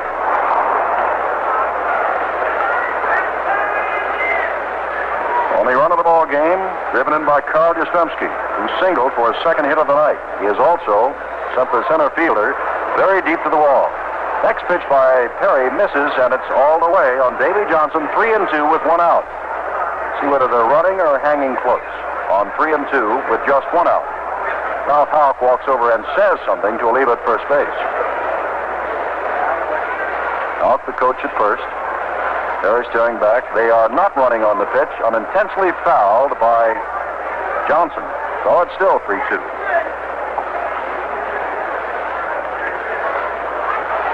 Nobody now throwing for the American League. Down the middle, short right field, over comes Pete Rose, loses his hat near the line, it's foul ball. In the bullpen, Dennis Menke also back there, and Brooks Robinson very nearly home. And Davy Johnson almost to second base. Tim Davy does not strike out a lot, but even so, Brooks is not a good base runner. He's a good base runner. He doesn't have great speed, and it's awfully difficult to turn him loose. In case Davy does take a third strike or swing and miss, Brooks wouldn't have much chance of beating a play at third. 3-2 again, 1 out. Perry throws right up the middle, and it's knocked down by Harrelson, picked up by Menke, can't get it, everybody's safe. Well, Harrelson saved the run. Bases are loaded. Sure, that's the play for infielders they must make with a man on second. A lot of times the fellow will dive and knock a ball down. He knows he can't throw anybody out, but he has to keep it from going through into the outfield. And Bud Harrelson made a fine play just knocking the ball down. They almost made a good enough play to get Oliva at second out of it. 1 run, 6 hits, no errors for the American League, and they're threatening again with 1 out. No runs, 2 hits, no errors for the National League, and here is Fosse, who singled and scored the only run, and he is completely drenched, the catcher from the Cleveland Indians. Bases loaded. Ball outside. Joe Horner of the Phillies, former Cardinal great, has joined his former teammate Gibson. Horner's a left-hander and begins to throw. Bases loaded with 1 out. The National League infield looking for the double play to get out of the inning. Fosse, I want to tell you, he is completely drenched. Perry ready, throws. This is the corner. It's 2-0. I think, again, Gaylord not very happy with that call, Jim, but I think everybody in the ballpark may disagree with Al Barlick, but he's got the best look at it, and after 30 years of being a professional umpire, and a great one, I think he's probably right. Perry ready again, trying to come in with a pitch, but something that Fosse can't hit. Drills one to center field. Back goes Gaston. Looking up and backhands the ball. Robinson tags at third. Oliva goes on to third base, and it's 2-0 the National League. Trails the American League as Fosse, who has scored a run, is having quite a debut in an All Star Game.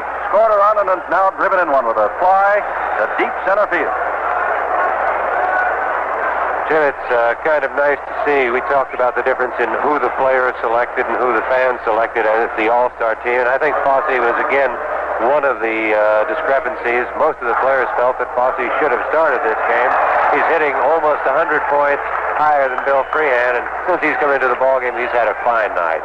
Well, Alex Johnson, who also used to play for the Reds, now with the California Angels, steps in to bat for McDowell, who's all through. Perry comes in with a curveball and misses. It's ball 1. Johnson having a great year, hitting at .328. Been around with the Phillies and the Cards and Cincinnati, and now with California. Came over in the trade that sent Jim McLaughlin here to Cincinnati. Perry back again with a breaking pitch. It's fouled off the end of the bat. It's 1-1 to Johnson. Davy Johnson is on at first base. Alex Johnson is the batter. While over at third base is Tony Oliva.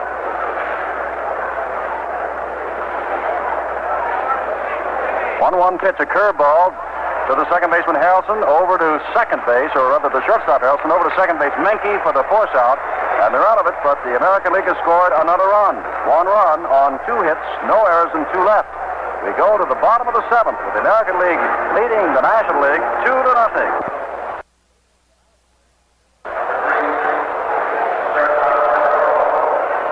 Earl Weaver making all his defensive moves now. Amos Otis is actually the only real center fielder on the American League squad. And Carl Yastrzemski, who's just recently moved to first, has been playing it like he's played it all his life. Both Boston and Carl are very happy with the way that experiment has worked out.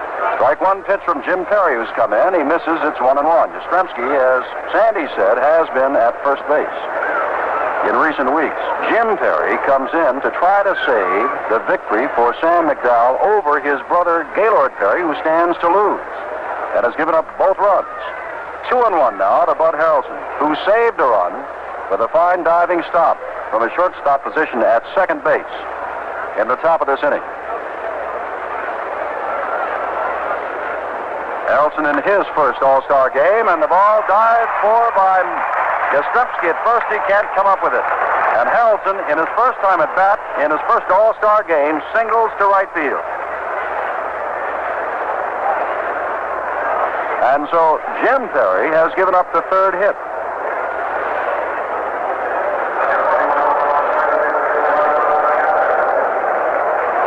Harrelson was hitting .266. Clarence Gaston, up for the first time, is hitting .326. Gaston of the San Diego Padres, what a story he's got, because he was the 30th and last player to be picked by the Padres in their draft to get a team last year, and here he is in the All-Star game. Breaking pitch from Jim Perry, stays high, it's ball one.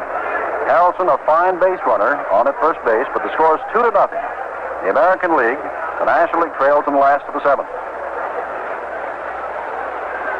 Perry, right-hander like his brother, throws again a breaking pitch, foul to the screen. It's 1-1.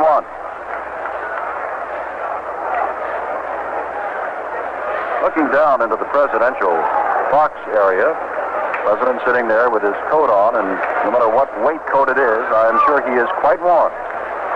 Temperature still in the 80s. 1-1, and a breaking pitch is swung on and missed by Gaston. Strike two. Still in the 80s, although where we are in the eastern time zone of the United States on daylight time, it's about 11 minutes after 10 o'clock at night.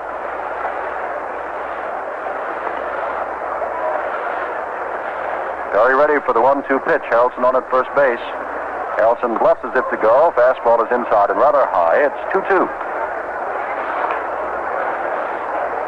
Well, the man of the hour is the man who was not picked as the number one catcher. Fossey, who in his first time up singled and scored late on Yastrzemski's single in the sixth, and then with a sacrifice line drive to deep center, scored Brooks Robinson in the seventh. 2-2 to Gaston. Outside, it is 3-2. With Harrelson on at first and none out in the last of the seventh. Earl Weaver striding back and forth in the American League dugout and looking to someone, and he may get that bullpen busy again.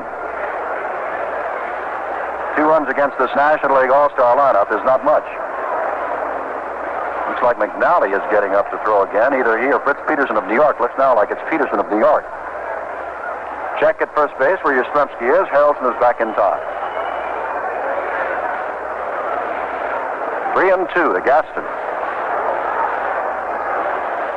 Inside, and Gaston draws the walk, and Harrelson goes to second.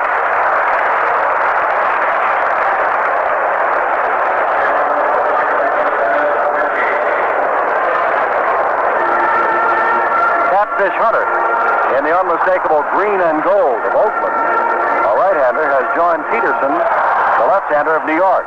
Dennis Menke, who walked his last time up and also took a short hop throw from Gaston that hit him in the face, is the man up. And out on deck is Stretch. Willie McCovey, bothered with a pulled muscle in his leg, but available for pinch hitting duties. Of course, a home run hitter in last year's All-Star game. The San Francisco Giants' big first baseman. Had a couple of them last year. Menke squares as if the bunt, takes a strike. Harrelson down at second base. Gaston on at first. 2-0 to score. Last of the seventh. Jim Perry looking back at Harrelson, who's on at second base. Gaston not being held, of course, by Yastrzemski at first with no place to go. Second base occupied. Perry throws, swing, and fouled back by Menke. It's 2 strikes. Nobody out.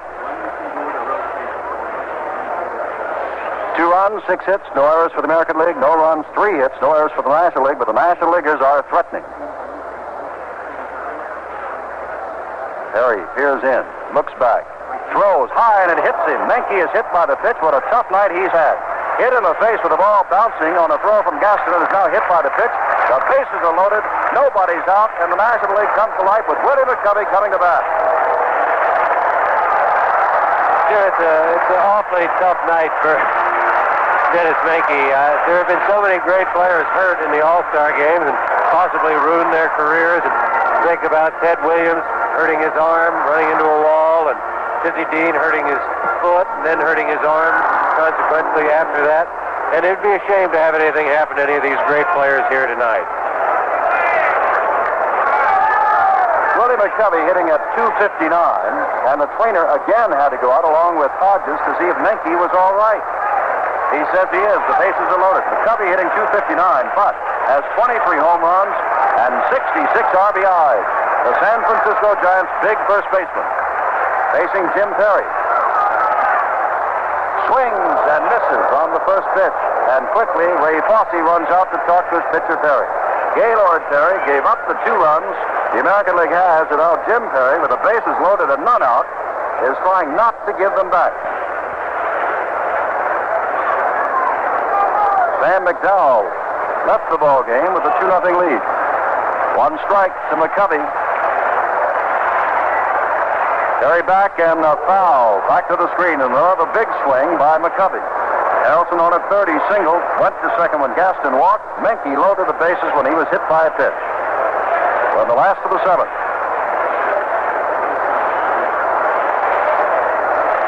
The National League, with that long, long streak of wins in the All-Star Game, tries to come back. McCovey, a slow roller, charged by Aparicio, tags one man, throws on to first, double play, and a run scores. Harrelson scores. I think Menke was a little confused on that play and did not pick up the ball. If he had, he would have known that he had to stop and make Aparicio come and get him. Dennis ran into the tag. I think he was trying to get to second base to break up a double play, thinking Aparicio was going to toss the ball to the second baseman. And Dennis knew that he had to break up the double play because of McCovey's bad leg. But instead, he just ran right into the tag by Aparicio, and it was an easy double play. 2-1 the score. Gaston, the tying run, is on at third base, but 2 are out now, and Allen, who is hitless on the night, swings at the first pitch and misses, strike 1. Allen flied deep to right in the first inning, lined to the second baseman in the third, and walked on a 3-2 pitch in the 6th. Perry has given up 1 run now, comes back inside and low to Allen, and it's 1-1. Perry got in trouble, giving up a base hit to the first man he faced, Harrelson, walked Gaston, and again in trouble when his wildness forced him to hit Menke. Double play is allowed to run the score with Gaston on at third base. Allen swings and misses again. 1-2. Allen, like all of these home run hitters, are free swingers. They're not like the Beckerts, who hit few home runs, but seldom strike out. Perry ready on the 1-2 pitch, and throws, and it's fouled upstairs. There are no screens or any kind of protection in front of the press box behind home plate. And the writers here had better stay pretty alert. That ball bounced in and out again. Perry ready to throw. 1-2. It's low and in the dirt. Picked up by Fosse. Oh, Fosse is going to lose a few pounds tonight. Catching as he is behind the plate. Completely wet. But I'm sure at the moment completely happy. He has done quite a job. 2-2 now. Allen trying to get the tying run in. Jim Perry ready to throw and throws low and away. And we have a full count again. With Charlie Hustle, Pete Rose kneeling on deck.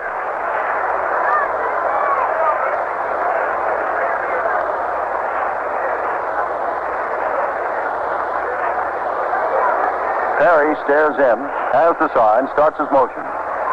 Goes again. He's called out on strikes. A fine pitch on the outside corner that Allen fooled But he was not angry with Al Bollock's call. He simply walks away and drops the bat. 1 run on 1 hit, no errors, and 1 man left at the end of 7 complete.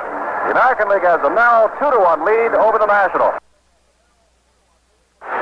This is Sandy Koufax with Jim Simpson and Len Dillon in Cincinnati's new Riverfront Stadium at the 41st All Star Game. The end of 7 innings, the American League holds a slim 2-1 lead over the National League. For the American League, it's 2 runs, 6 hits, no errors. For the National League, 1 run, 3 hits, and no errors. 51,838 people in the stands, plus 1, the President of the United States. Jim, we have a few changes in the lineup. Willie McCovey stays on to play first base, and Joe Morgan comes on to play second base. McCovey, the Giants, Morgan of the Houston Astros, and what a good thing this is for Joe. A few years ago, he was voted to the All Star Game, and then he fractured his kneecap and could not play. Oh, because Mian of Atlanta could not play in this game, Morgan gets to play. He was voted in 1966 and could not play. Bob Gibson has come on to pitch. But now we have Dietz of San Francisco behind the plate, Gibson the pitcher, McCovey of San Francisco at first, Morgan of Houston at second, Harrelson of the Mets at short, Grabarkowitz of the Dodgers at third, Hickman of the Cubs in left, Gaston of San Diego in center, and Pete Rose of Cincinnati in right, and the batter, Aparicio, who's been in there all the way, up for the 4th time without a hit, swings and fouls the ball down the third baseline. Bob Gibson, 12-4, just had a 10-game winning streak snapped in his last start. 11 complete games and 19 starts this year. He's pitched 153 innings and has struck out 156 men. He's in his 5th All-Star game, and he's the 4th pitcher. At the moment, Gaylord Perry stands to be the loser in this 2-1 ball game. We are in the 8th inning. Aparicio, the leadoff batter for the American League batting order, leads it off in the 8th and swings at a pitch. It's 0-2 to Luis. Gibson got off to a very slow start this year, and a lot of people started to write him off and say that the fastball was gone, but all of a sudden it turned around. He started to throw hard, and he looks like the same pitcher he's been for a lot of years, a great one. 1-2, and the last 2 pitches, Sandy, that he's given Aparicio have been breaking pitches. 1-2, back again. Morgan gets his chance after coming in at second base and throws on to McCovey, who gets his first chance in the field and is 1 down. And I would imagine that Menke is seeking combat pay after tonight. I think Dennis looked for a while like the fighter who's maybe taking a few too many punches, and I think Gil Hodges, the manager, kept going out, asking him if he could stay on his feet, he'd get a draw. Well, here is one great, Carl Yastrzemski, who back in 1967 faced another great, Bob Gibson, in that fine 7-game World Series between the Red Sox and Cardinals. Yastrzemski's had a great night tonight. Swings again on the first pitch and has his 3rd hit. Rounds first base, rolls in right field, fires on to second. Well, Yastrzemski in the first inning singled on a 1-1 pitch. He drove Woody Mays deep to the wall. On the first pitch he saw in the 4th, he caught it. He singled on the first pitch he saw in the 6th, and he singles on the first pitch he sees in the 8th. And Willie Horton is up for the first time. I'd have to think that Carl Yastrzemski might be a first ball hitter. I know that Willie Horton is, and I'm sure that Bob Gibson probably knows that. They've gone over each opposing player in the clubhouse before the game, and I'll be a little careful with the first pitch here. Willie Horton, hitting .304, takes the first pitch low. 16 home runs, 43 RBIs. Comes on with Yastrzemski on at first, 1 down in the top of the 8th. National League trails the American League 2-1. Gibson ready and throwing, and Horton drills one to center field. It's going to drop in there in front of Gaston. Yastrzemski stops at second, and the American League is back in business. Second hit off Bob Gibson. Jim, watching Gibby throw, he looked like he was throwing good, but not as hard as he can, and I think you're going to see what makes a fellow like Gibson a great pitcher. He's in trouble now, and all of a sudden the fastball could just get a little bit quicker. Well, up for the first time is Amos Otis of Kansas City, right-handed batter, hits the first pitch to short right field. Rose is there. Yastrzemski is making as if to tag. He's going to third base. Rose's throw comes there, and Yastrzemski's in ahead of the throw, going to third base. Staying on at first, of course, is Horton. They're 2 down with runners at first and third.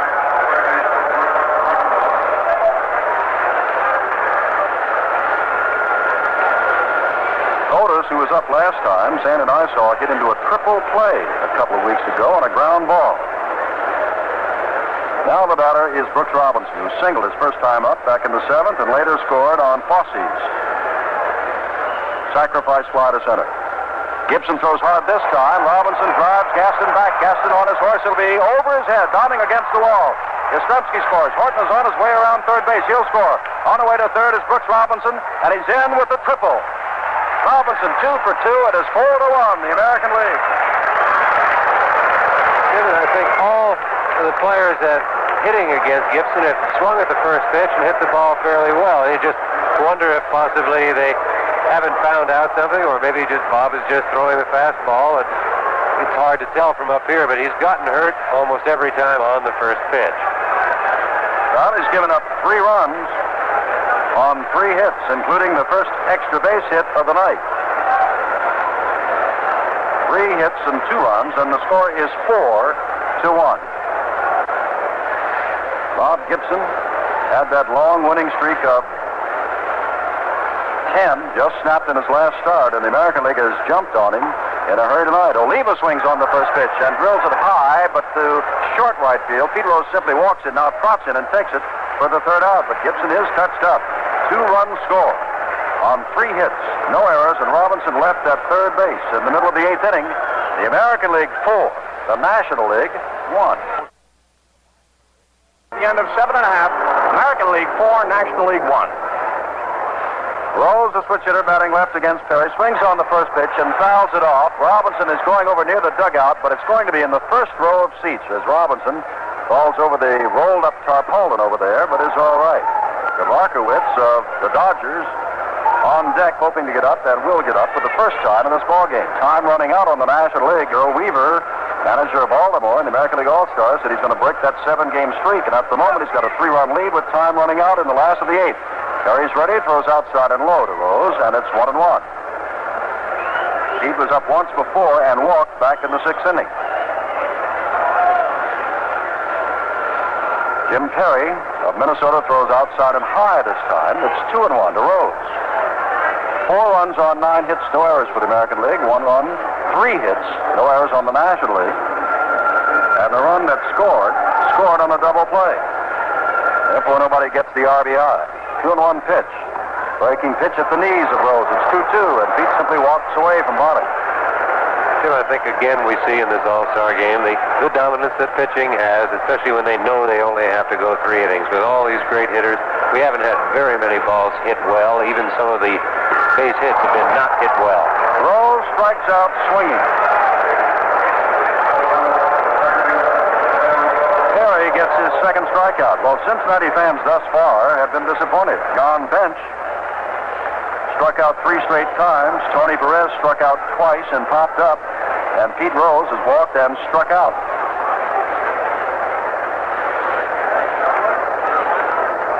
Merritt, though, pitched fine. First pitch now to Markowitz, so the Dodgers up for the first time. He's ball 1 outside. Yeah, I think we're also at the point in the ball game where you have to look at the pinch hitting possibilities. The National League has no more left-handed pinch hitters left to come into the ball game. Only Clemente and Joe Torre have not yet appeared.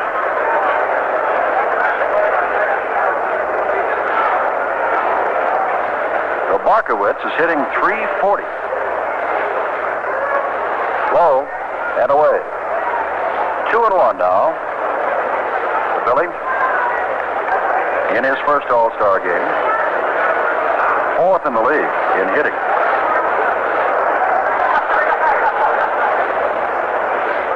Very ready again, hits this one high to short left field. Horton was playing deep, still on the dead run. Now says he's got it and takes it, turning towards second base. And very close to the shortstop, Aparicio. So they're 2 down, and Hickman of the Cubs. As we said before, there's not much time left for the National League, and you can say that again as we've got 1 out to go in the 8th inning. Hunter goes back to warm up again for the American League, having a great year with Oakland. First pitch is high and away to Jim Hickman of Chicago. On deck with his shin guards on is Dick Dietz. 4 runs, 9 hits, no errors for the American League. 1 run, 3 hits, no errors for the National. In the last of the 8th, carries back and throws inside with a fastball and low, 2-0. Ray Fosse, Carl Yastrzemski, and Brooks Robinson have been the big guns for the American League. And their pitchers, Palmer, McDowell, who stands to win, and Perry, have done quite well, giving up just 3 hits. Breaking pitch that's in there for a strike. It's 2-1 to Hickman. Hickman came on, replacing Carty, who started in left field. 2-1 pitch from Jim Perry, and it's swinging strike. It's 2-2.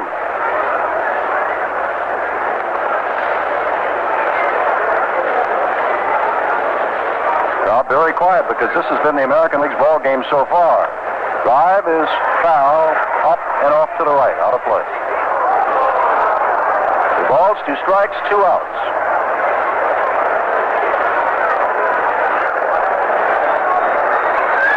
Hickman, the right-hander, facing Perry, the right-handed pitcher. Jim is back and strikes him out swinging. Nothing across at the end of 8th. The American League 4, the National League 1. Back in Cincinnati, Bob Gibson throws to the first batter, Davy Johnson, who is 1 for 3, swinging strike 1. Along with Sandy Koufax and Len Dillon, this is Jim Simpson. Gibson is ready again, throws again, another swinging strike. It's 0-2 to Johnson. Johnson last time was robbed of an RBI when Harrelson at shortstop made a fine dive to stop his base hit from getting on through to the outfield. Gibson throws again, a breaking pitch, but it's up high, and it's 1-2. Davy fly to right is also fouled out. 4-1, the American League. We are in the top of the 9th inning. Drive foul upstairs, off to the right. Well, it'll drop in that big field section. They have 4 levels here. The lows, the club level, the plaza level, and the field section. Johnson strikes out, reaching for an outside pitch. That's the first strikeout for Bob Gibson. Tom Seaver, who started for the National League, gave up 1 hit, struck out 4 in his 3 innings. Well, here's Fosse, who has singled and scored a run, and his line sacrifice fly to deep center field scored another. The Cleveland young catcher takes high from Bob Gibson. It's ball 1. Fosse's only 23 years old, born and lives in Marion, Illinois.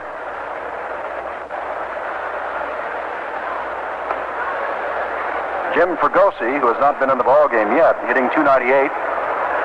Shortstop for California, out and swinging a bat on deck. 2-0 the count to Fosse. Foul out of play to the right. Article not too long ago about how come Ray Fosse, who last year spent all the year, didn't catch too much for the Indians and hit 172, is doing so well. Answer, I got married. 2-1, low it in the dirt, 3-1. And Bob Gibson definitely has not been the Bob Gibson we are used to seeing. And certainly not the Bob Gibson that rolled off that 10-game winning streak. They jumped on his first pitches in the 8th inning, picked up 2 runs on 3 hits, including a triple. And now Fosse also runs to first base, drawing the walk. Gibson has walked his first man. Tim, Bob looks like he's having a little bit of trouble with his rhythm.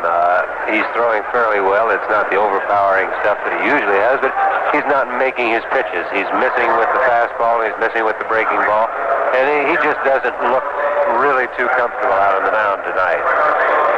Jim Fregosi, hitting .298, has an 8-game hitting streak going for him in the regular season, over which time he's been hitting .484. He swings and misses at the first pitch. Right-handed batter, drafted out of the Boston organization by the Angels when they were getting started, and has been with them ever since. 1 strike to him with Fosse at first base. Gibson throws, breaking pitch, it's fouled off to the on-deck batter, who throws it back to Gibson. Well, Fosse, who came on in relief of Freehand, as we said, has singled and scored a run, sacrifice fly, and now in his 3rd time at bat in his first All-Star game has drawn a walk. Pitches outside, and it's 1-2 to Jim Fregosi. 4-1, the American League, top of the 9th inning at the 41st All-Star game. Fouled back upstairs. The American League trying to break that dominance of the National League over the last 7 years, and the National Leaguers also won 11 of the last 13.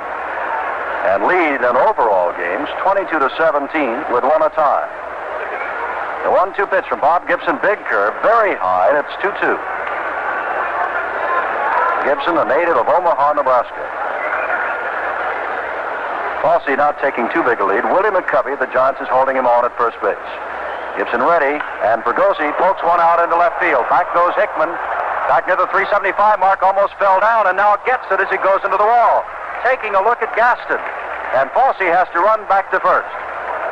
I think that's one of the other problems in All-Star games, not being used to the fellow that's playing next to you. The left fielder doesn't know the center fielder doesn't know the left fielder.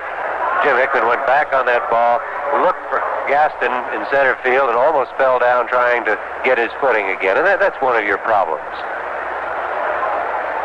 Well, here's Aparicio, who is playing all the way for the American League, as has Carl Yastrzemski and Davy Johnson. One strike as he fouls the first one off. 2 outs. Aparicio takes high. It's 1-1. Luis struck out in the first, grounded out in the third, flied out in the sixth, and grounded out again in the eighth. He's 0 for 4. Gibson back, and he swings and misses. It's 1-2. 2 out. Fosse still on at first base.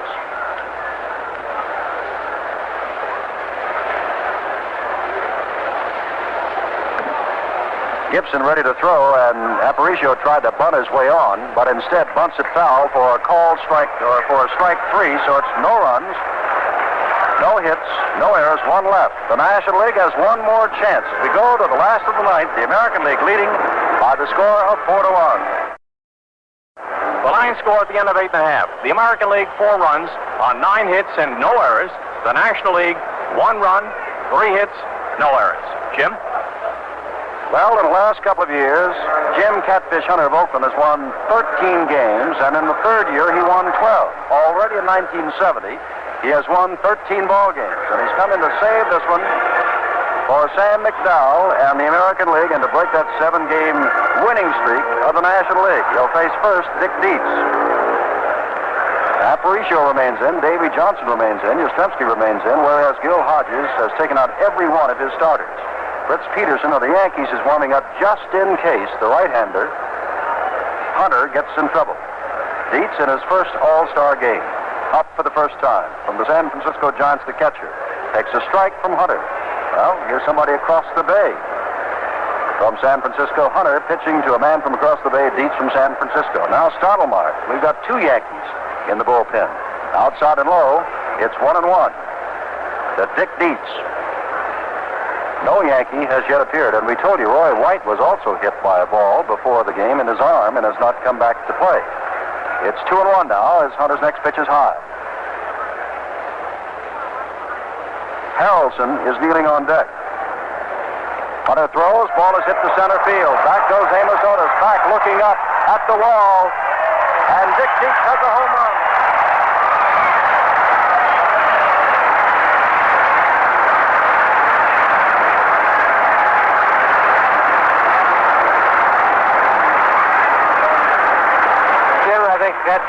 That's the first home run here tonight.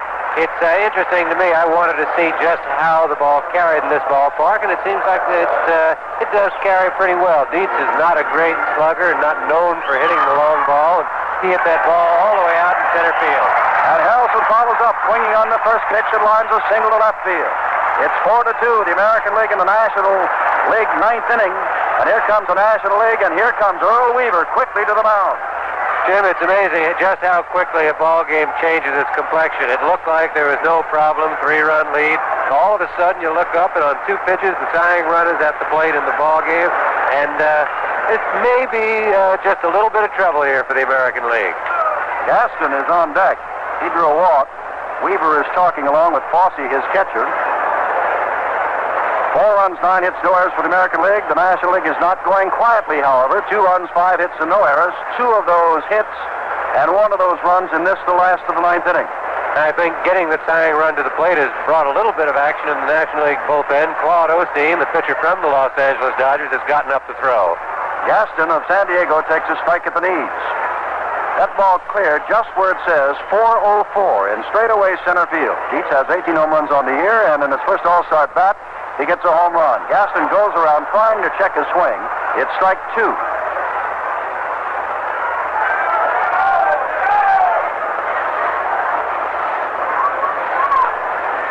Joe Morgan of the Astros on deck, breaking pitch, and it's popped up to the infield. Yastrzemski waving everybody off in front of Davy Johnson and takes it for the first out. Harrelson, of course, holds on.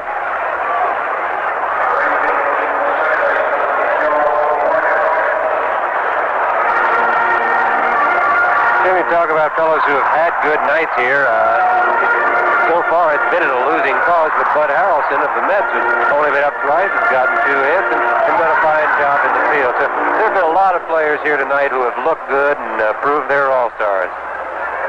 Joe Morgan takes a strike from Hunter.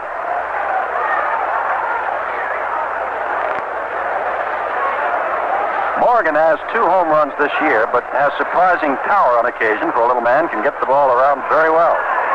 Get the bat around and hit the ball long distances. Sandy and I saw him hit a home run in the Dome that there was no question about, and it's difficult to hit it there. 1-1 the count to him. Harrelson on at first, 4-2 the score in the last of the 9th inning. Did not go all the way around. Now, Barlick said he did go around. Fosse looked back and challenged him.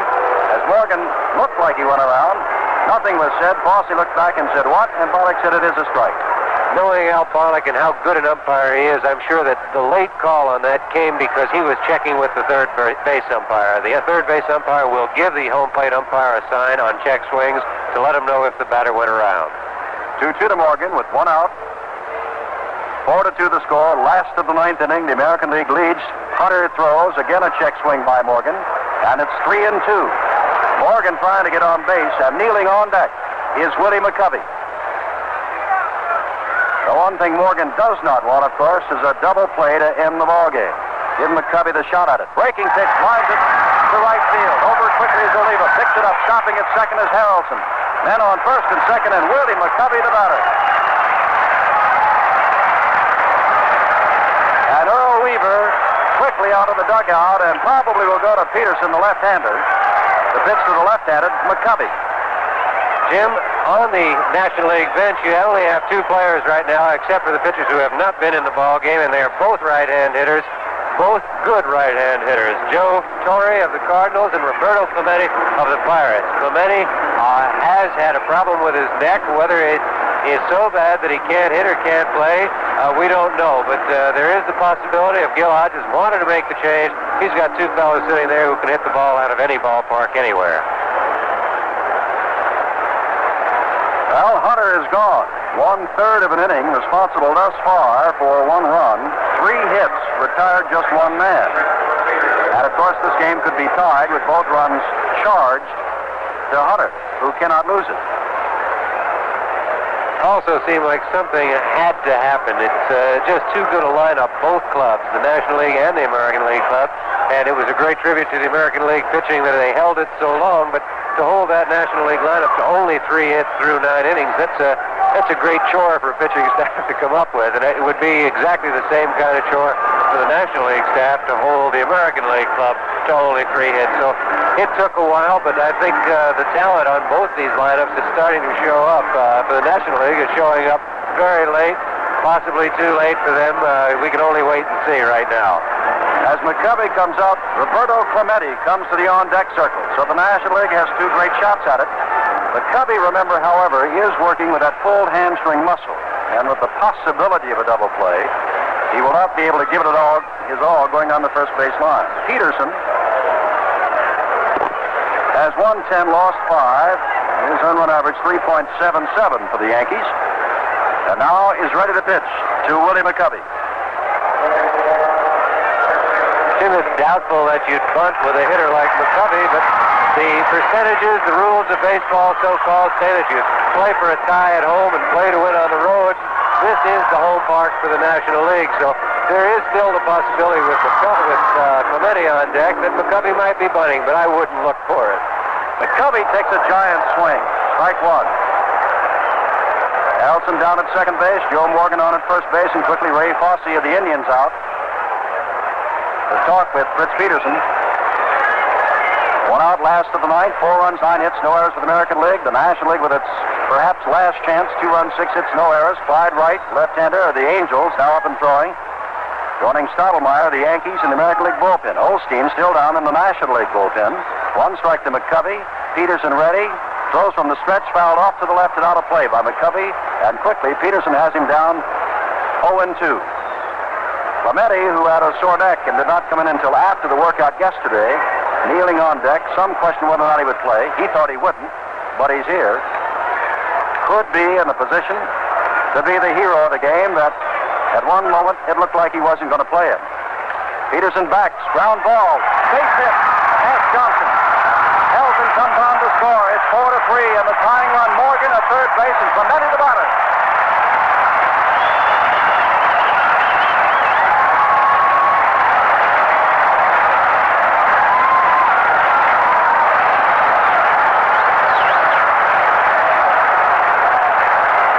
McCovey at first base hit that ball pretty well. He's not the kind of hitter who's going to be intimidated because it's a left-hand pitcher. I'm sure that he'd be the first to admit that it's a lot easier for him to hit against right-handers, but he got up there and hit the ball hard, hit it back through the middle, and right now the tying run is only 90 feet away, and the winning run's at first base, and I would think we may have a pinch runner here for McCovey. Gil Hodges out to talk to him along with Lum Harris, first base coach, to find out if Willie can run it all. I would think that we're going to have a pinch runner. It might even be the pitcher, Claude Osteen. Osteen is coming to run. Osteen coming in, McCovey marches off, and Roberto Clemente with a .355 batting average comes to bat. One out. The winning run is Claude Osteen over at first base. The tying run is Joe Morgan over at third base. One is out, and Earl Weaver is out of the dugout and marching toward the mound with a side trip to look at Fosse, calling him. The American League Baltimore manager really wants to win this one. And with Clemente, a right-hander up, he might be going to the percentages, and to Stottlemyre out in the bullpen. I would think definitely that he'll go with Stottlemyre. The one thing Earl needs right here, needs badly, is the double play. Stottlemyre is a sinker ball pitcher. He keeps the ball low. He has a lot of ground balls hit off of him, but I can tell you that Clemente runs extremely well. He gets out of the box well. He gets down the line well. He doesn't hit into a lot of double plays, but he does hit the ball hard, and everybody says you just can't outrun the ball. So if he hits it hard on the ground at one of the infielders, there's a good chance of the double play, but he's a tough man to double.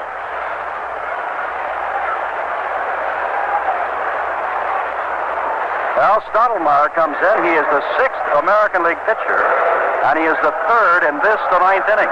We pause 30 seconds for station identification. Stottlemyre in the ballgame now, as we said a little bit earlier, is a good low ball pitcher. He keeps most of his pitches down. He has a sinking fastball and a good slider and curveball, which he'll try and keep down. I think in this inning here, you'll probably see the American League play in a little bit at the corners and deep at short and second. They'll go for the double play if the ball is hit to the second baseman or the shortstop.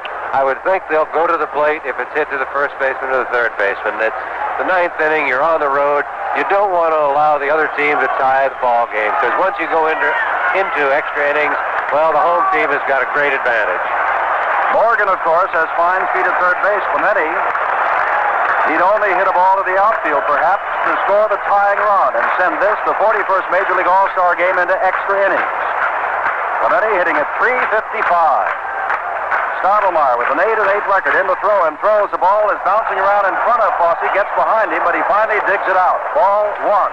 I think that was a big break right there for the American League. I think that ball got by Fosse. I think it hit Al Barlick, and that's the only thing that kept it from going all the way to the backstop. So that was a big break for the American League. We could have had a tie ball game with the winning run in scoring position just as quickly as anything. Stottlemyre, of course, has been a 20-game winner over the last 2 years. Second base. So if Clemente pulls the ball or hits it to right field, it's got a chance to go through. Took a big swing, fouls it back. It's 2-1. Kneeling on deck, winner of the National League batting championship the last 2 years in a row, Pete Rose. 4-3, we are in the 9th inning, and this ball game, which cruised along strictly in the pitcher's hip pocket for a long while, is now broken open, and it's 4-3, with most of the scoring done since the 7th inning. Back again with a high pitch. Breaking pitches did not come down. It's 3-1 to Clemente, and he looks down quickly to Leo DeRocher, who just gives him a fist and claps his hands. Clemente can hit anything, near the plate, over the plate, or not so near the plate. Notorious bad ball hitter, but a great hitter. The 3-1 pitch, he swings at it and looked like it was in on him, but he fouled it back. And now asks for something to get his hands. It is very moist and humid, to get his hands dry and perhaps stickier. The humidity is very high, the temperature is very high, and has been all day and much of the evening. So now 3-2 and 1 out. The tying run at third base. The winning run on at first. And a 4-time National League batting champion, Roberto Clemente, at the bat, facing a 3-time 20-game winner, Mel Stottlemyre. Stottlemyre's ready. A drive out of the center field. Over comes the center fielder. Otis makes a fine catch, but here comes Morgan. We've got a tie game.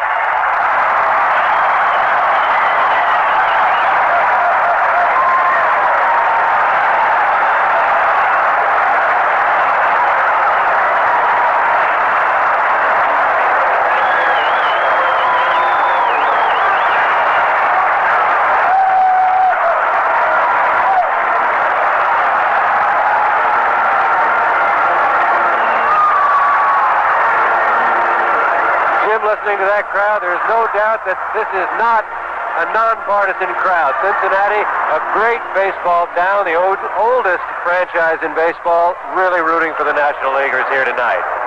Pete Rose, their hero, the batter, and takes a strike at the knees. High game, 2 out now. Go-ahead run, Claude Osteen running for McCovey on at first base.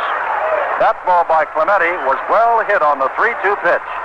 Another pitch is outside this time to Rose. It's 1-1. Pete has walked and struck out. The Cincinnati batters tonight have been disappointing for the home crowd. Johnny Bench, as we said, struck out 3 times. Tony Perez struck out twice and popped up to the infield. Rose has walked and struck out. They'd like some action from their fine hitters. Swing and a miss. It's 1-2. And the scoreboard in center field says, how do you like the show so far?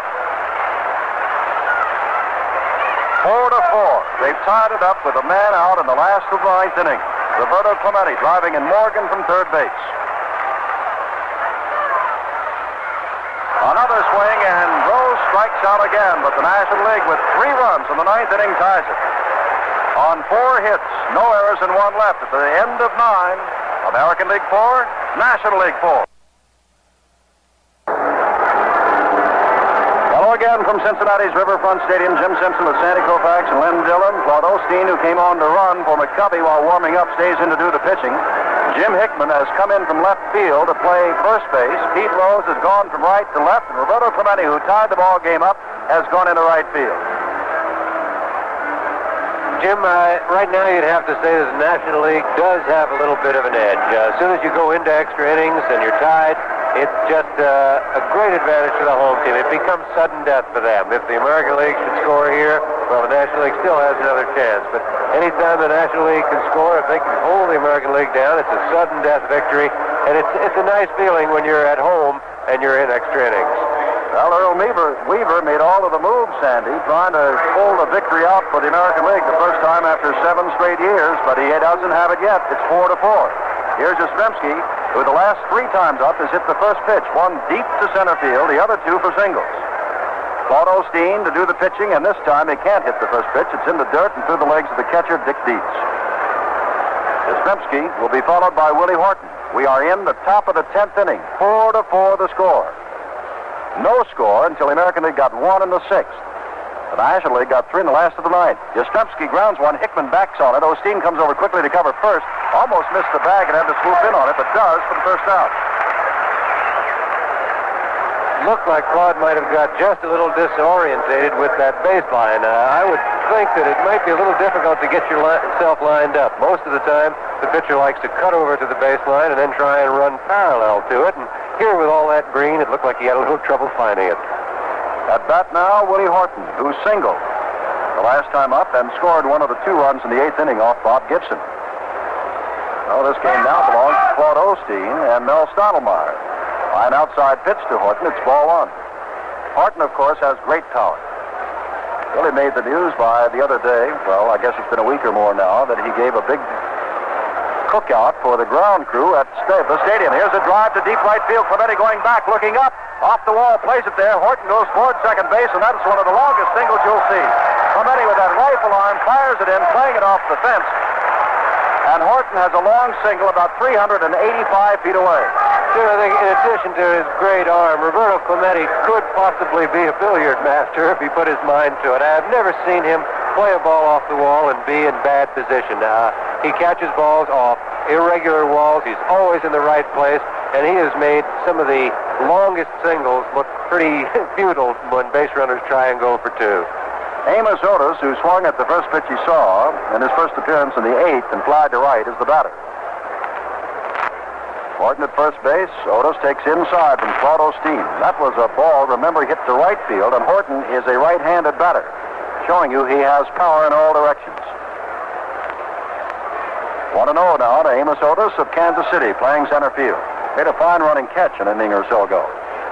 Back again, ground ball, could be double play. Shortstop to second base, Morgan on to Hickman, double play. The National League comes to bat in the last of the 10th inning with a tie ball game, 4-4.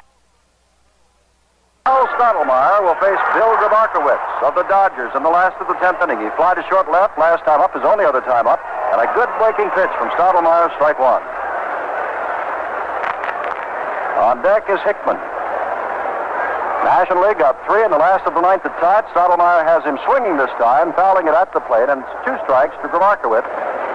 Billy, in his first All-Star game, 4th in the league in hitting.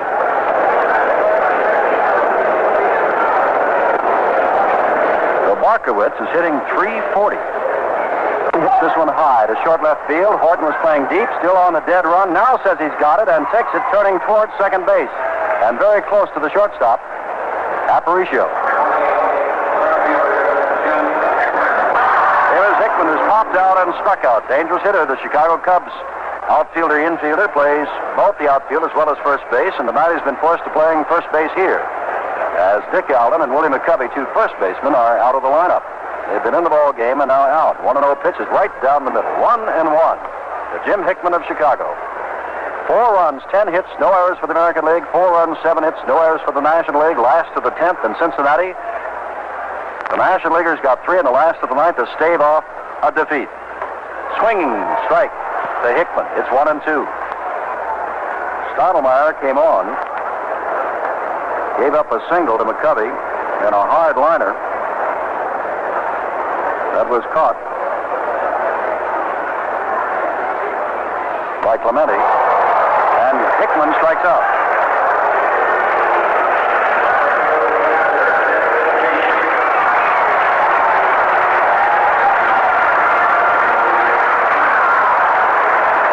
Stottlemyre has now struck out 2.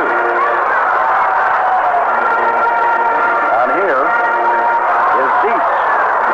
First time up in an All-Star game in the 9th inning. He started it all by hitting a ball 404 feet away for a home run in his first at-bat as an All-Star. Takes a fastball outside. It's 1-0. Jim, we've got a little note here that there have been 5 previous extra inning games, and they've all been won by the National League. Last one was a 15-inning affair. There's a line drive right to Davy Johnson at second. It's all over. That last one in 1967, won by Tony Perez. No runs, hits, or errors. At the end of 10, we've still got a tie ball game, 4-4. From Riverfront Stadium on a hot and humid but exciting night. This is the 41st Major League All-Star Game, and this is Jim Simpson with Sandy Koufax and Len Dillon. 4 runs, 10 hits, no errors for the American League. 4 runs, 7 hits, no errors for the National League. We go now to the 11th inning. And Brooks Robinson, who has singled and scored a run, is the batter as Clyde Wright begins to warm again for the American League. 1967, 2-1 on Perez's home run, 15 innings, National League. 1966, 10 innings, 2-1, National League. 1961, in the first game of 2 that year, 10 innings, 5-4, National League. 1955, 12 innings, 6-5, National League. And 1950, 14 innings, 4-3, National League. Robinson having a great night thus far and is facing the left-hander, Claude Osteen, as we go to the top of the 11th inning. Osteen is ready to throw, and Brooks takes outside. Ball 1.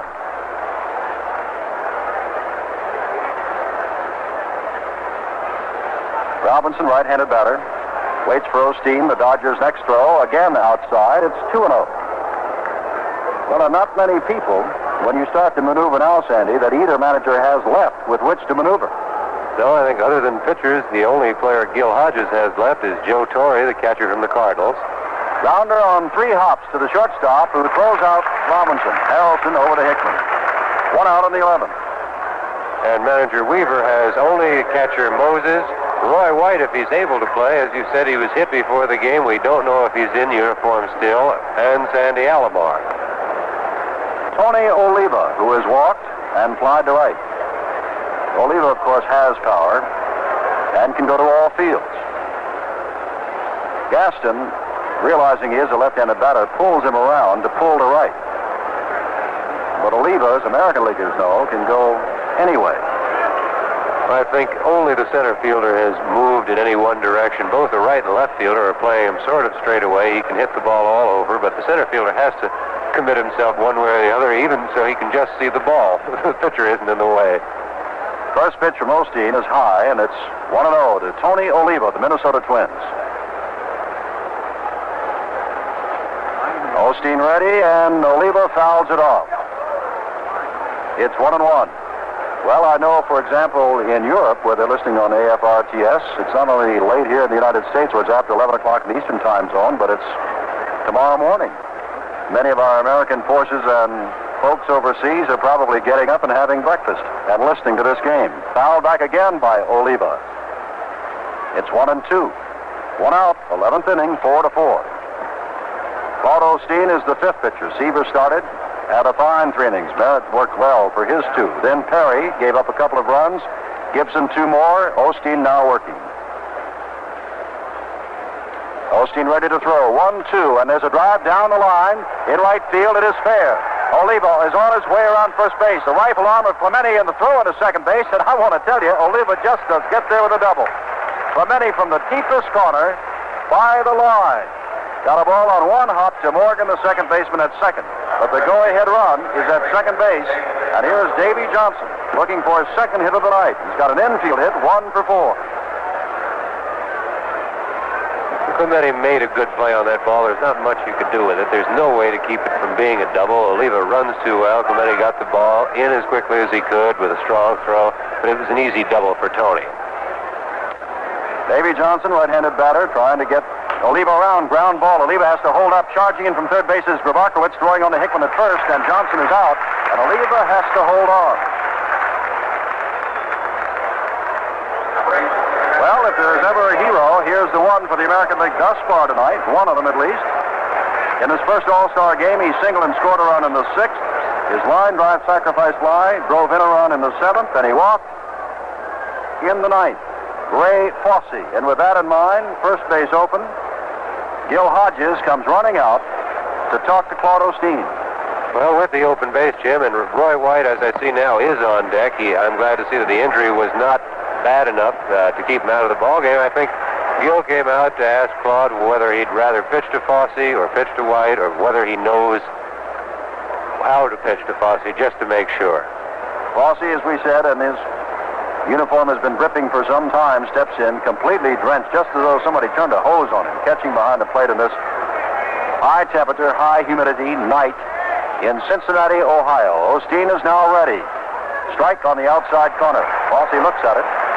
Oliva started off second base, walks back not quite, checks around to see where Morgan is, where Harrelson is, the second baseman and shortstop at the National League, making sure no one is sneaking in behind him. Osteen working from the stretch, looking back now at Oliva, and throwing, ground ball. Harrelson at shortstop, scoops it up, throws on to first base, and they got him. No runs, 1 hit, no errors, 1 left. We go to the last of the 11th, and it's a 4-4 tie. At the end of 10 and a half innings, it is the American League. 4 runs, 11 hits, no errors. The National League, 4 runs, 7 hits, and no errors. Jim? Well, Clyde Wright has come on the pitch. He's a left-hander as we go to the last of the 11th inning. And as a matter of fact, Earl Weaver has no more right-handers. Still in the bullpen, Mike Cuellar of Baltimore, Dave McNally of Baltimore, and both are left-handers. Sandy Alomar has gone in to play second base. So whatever Earl Weaver and the American League do, they're going to do it with left-handers.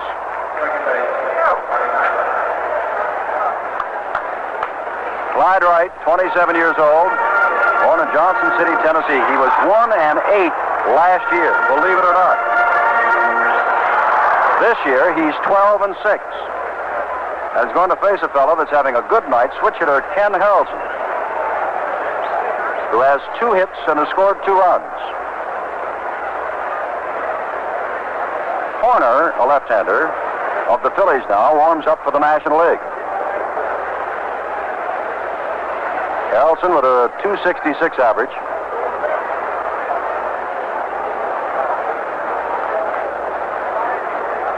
Clyde Wright, the owner of a no-hitter against Oakland on July 3rd. That's a pretty good hitting ball club, the Oakland club. 4-4 the score, last to the 11th. Harrelson now steps in as Al Barlick was yelling up to the public address system here. Wright ready. Strike. Call from Wright.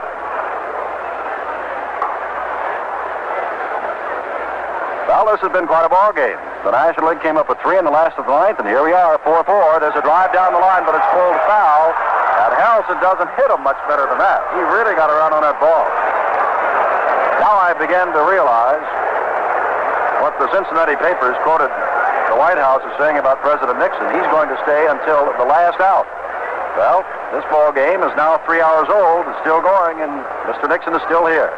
2-strike pitch to Harrelson. This one is hit to center field. And Amos Otis is right there, moving only a few steps to his right, and has it for the first out of the National League 11.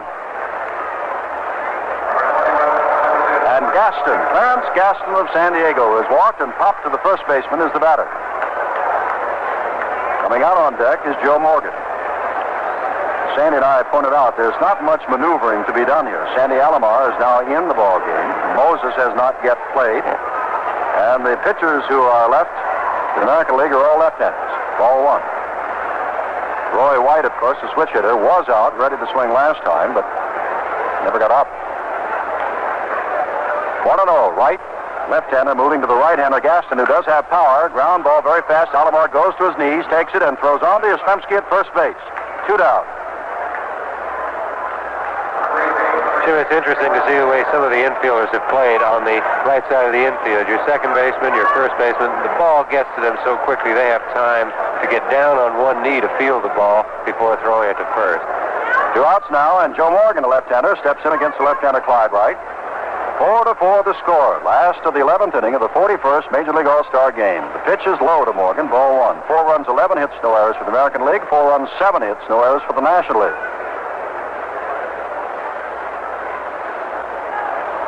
Right back and throwing low again.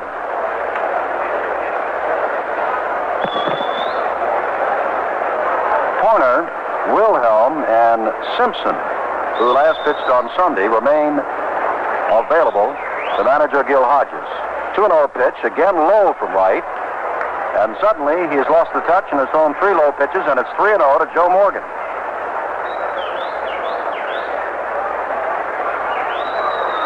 Claude Osteen kneeling on deck.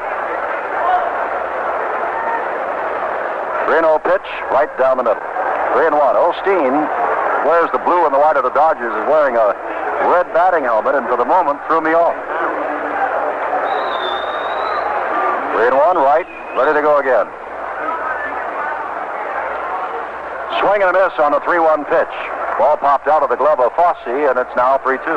Jim, Osteen is a good hitting pitcher. He has pinch hit for the Dodgers many times, but he's not that crazy about hitting against left-handers.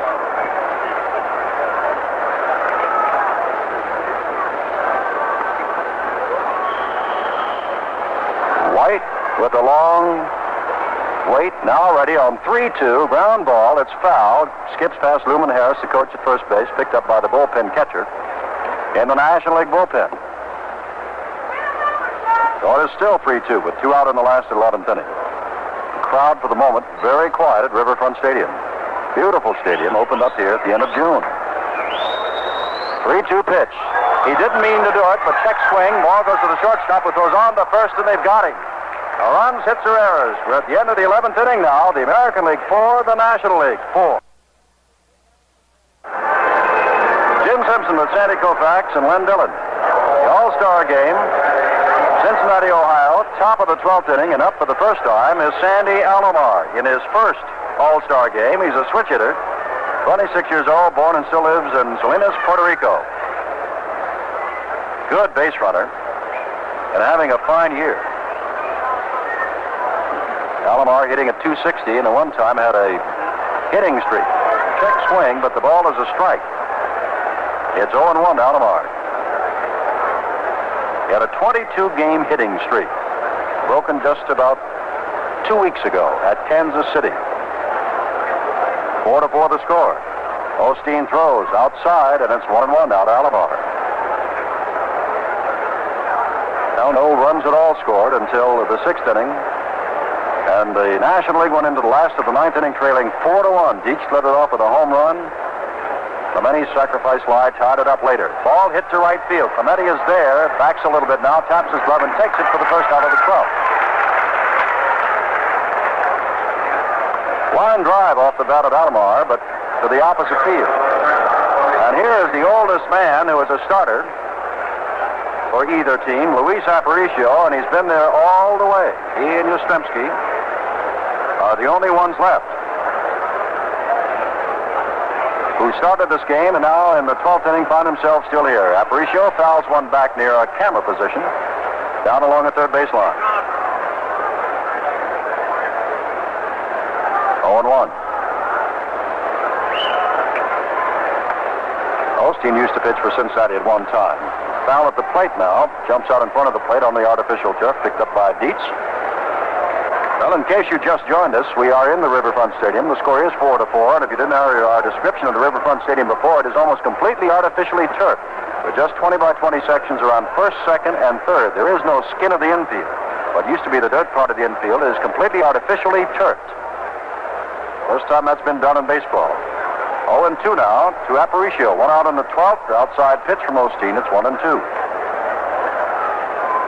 On deck is Carl Yastrzemski, who has had quite an all-star game. In this, his 6th all-star game and his 4th start. It's been a long one. 1-2 pitch. Low and in the dirt. 2-2 to Aparicio. If you're wondering where Sandy is, Sandy Koufax, he's moved over for the moment to the television side of our NBC coverage of this, the 41st Major League All-Star Baseball game.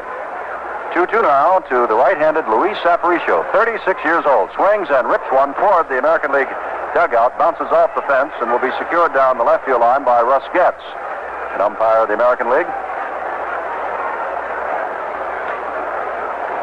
Osteen wiping his brow using the back of the sleeves, wearing the long sleeves tonight. Throws now, drive to center field. Gaston started in, now just waits there and takes the line drive for the second out. 2 balls have been hit hard off Osteen, the line to the right, now a line to the center, but he's gotten both of them in out, and here's Yastrzemski.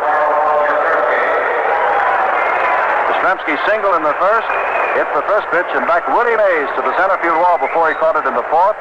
Single in the 6th, single and scored a run in the 8th, and grounded to the first baseman in the 10th. Yastrzemski has 21 home runs this year, but as a left-hander against a left-hander, did he take a swing? Goes to his left knee. Big, hard swing, trying to perhaps end it in this, the 12th inning.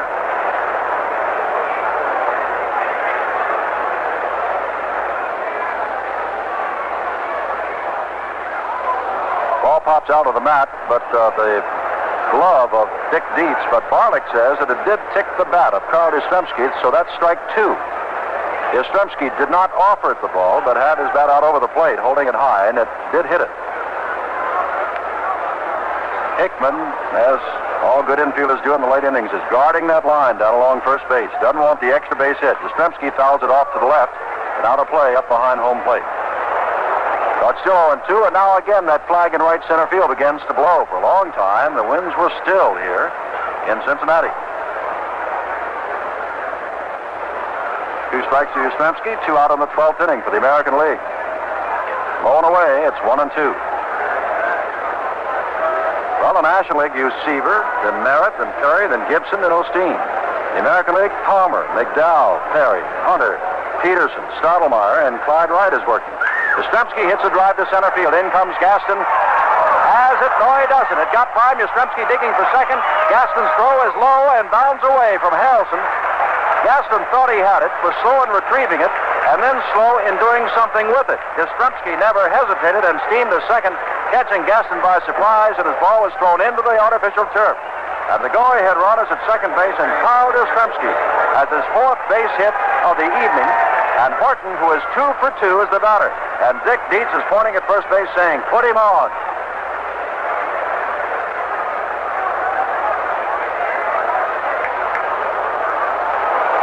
they're going to put Woody Horton on. Home run threat. Trying to get to Amos Otis, the youngster from Kansas City, who was fly to right and hit into a double play. Otis, though, carries with him a fine batting average of .310. That's ball 3. Now Osteen throws to Dietz, ball 4, and Horton drops down to first base, and with 2 out, men on first and second, Amos Otis, the youngster from Kansas City, gets a chance to do it all.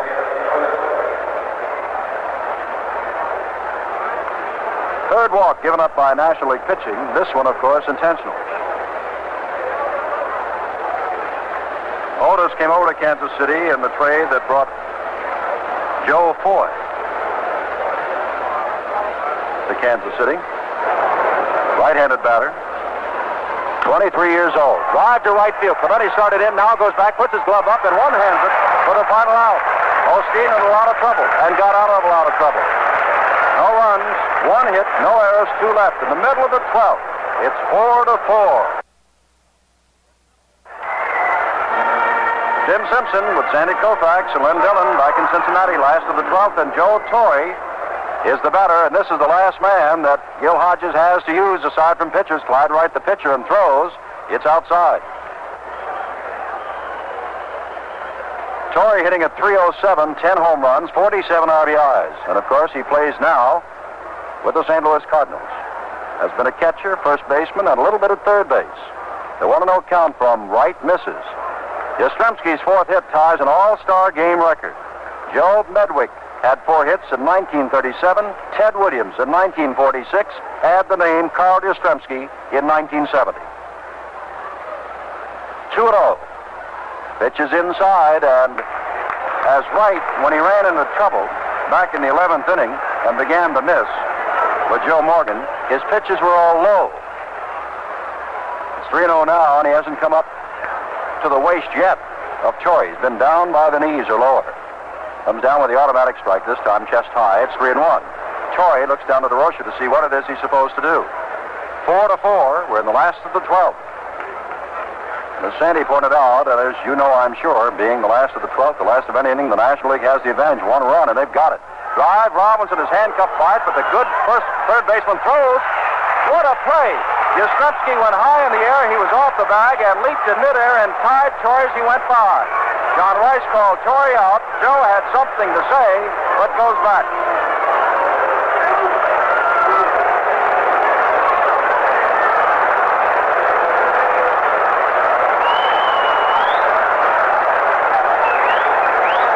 Brooks Robinson on this AstroTurf was handcuffed. Came up with the ball and had to throw while leaping in midair. Yastrzemski leapt in midair and turned, spinning while in midair, and tagged out Torre, who, of course, is not one of the fastest men in the world, and therefore that play could develop, and Joe still not reach first base. Well, Roberto Clemente hit a vicious line drive that Otis hauled down in center field. His drive in, the tying run in the 9th inning, takes strike 1 from Clyde Wright. At that time, Wright was in trouble. 3-0 to Torre. Then got a called strike and got him on a 3-1 pitch. And a couple of fine bits of playing by Brooks Robinson and Carl Yastrzemski. Pitch is low, and it's 1-1 to Roberto Clemente.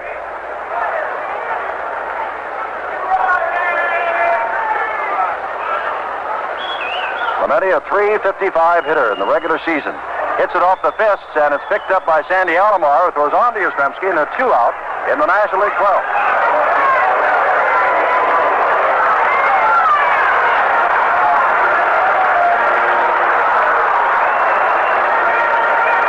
Brings up Pete Rose, and boy, Rose now switches around the bat from the right side, the switch hitter, and with the Cincinnati fans love to see him end it.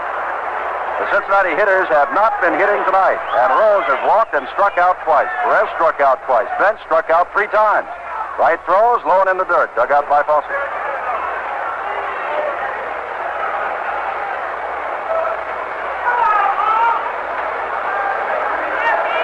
Right ready for the 1-0 pitch.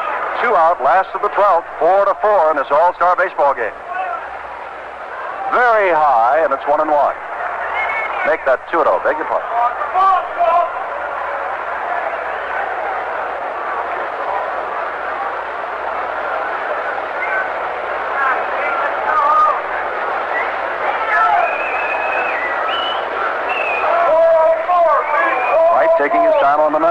feet again. It is a very hot, humid, muggy night. Here comes the 2-0 pitch to Rose, and he laces a single up the middle. Otis comes over, goes down to one knee. Rose starts as though he's going to second base, but Otis hustles his throw into Alomar, and he retreats. So the winning run, Pete Rose, and that's the first Cincinnati player hit.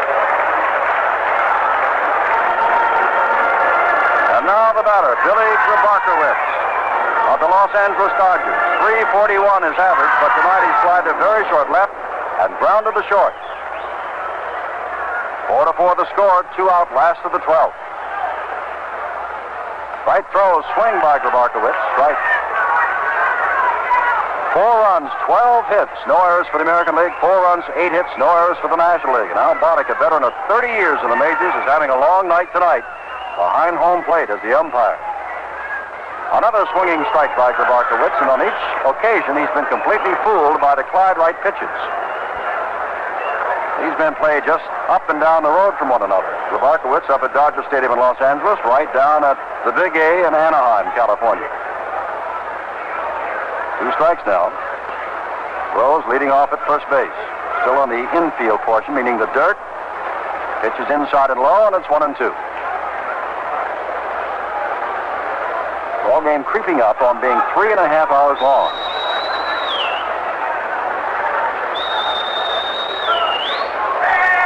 Each team has nearly exhausted its resources of hitters. High and away from Grabarkowitz, it's 2-2. On deck, of course, is Jim Hickman of the Cubs.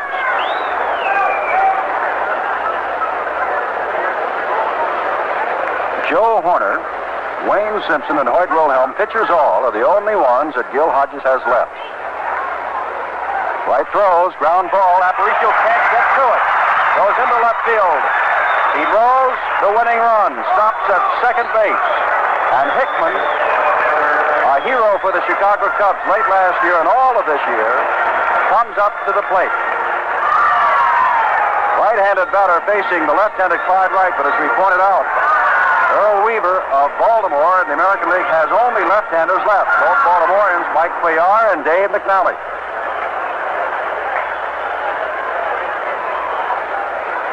Pete Rose at second, Bill Grabarkowitz at first, Jim Hickman at bat.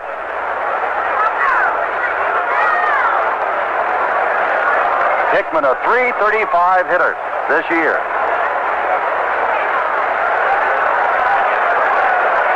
"19 home runs, 63 RBIs. Wright looks back, throws. Hickman takes high, ball 1. On deck is Dick Dietz, who has hit a home run tonight and lined to the second baseman. Wright staring in. 4-4 the score in the last of the 12th inning. A throw, strike right at the knees. 1-1. Pollock behind the plate we told you about for the National League. Don Rice of the American League at first base. Frank Secory of the National League at second. Bill Howler of the American League at third. Frank Deslin of the National League in the right field line. And Russ gets the American League along the left field line. 1-1 to the waiting Jim Hickman. And right into the stretch. Looking back and throws up the middle. Rose is on his way around. Picked up by Otis. Rose is coming to the plate. Throws the throw. He's in. It's all over. The National League wins.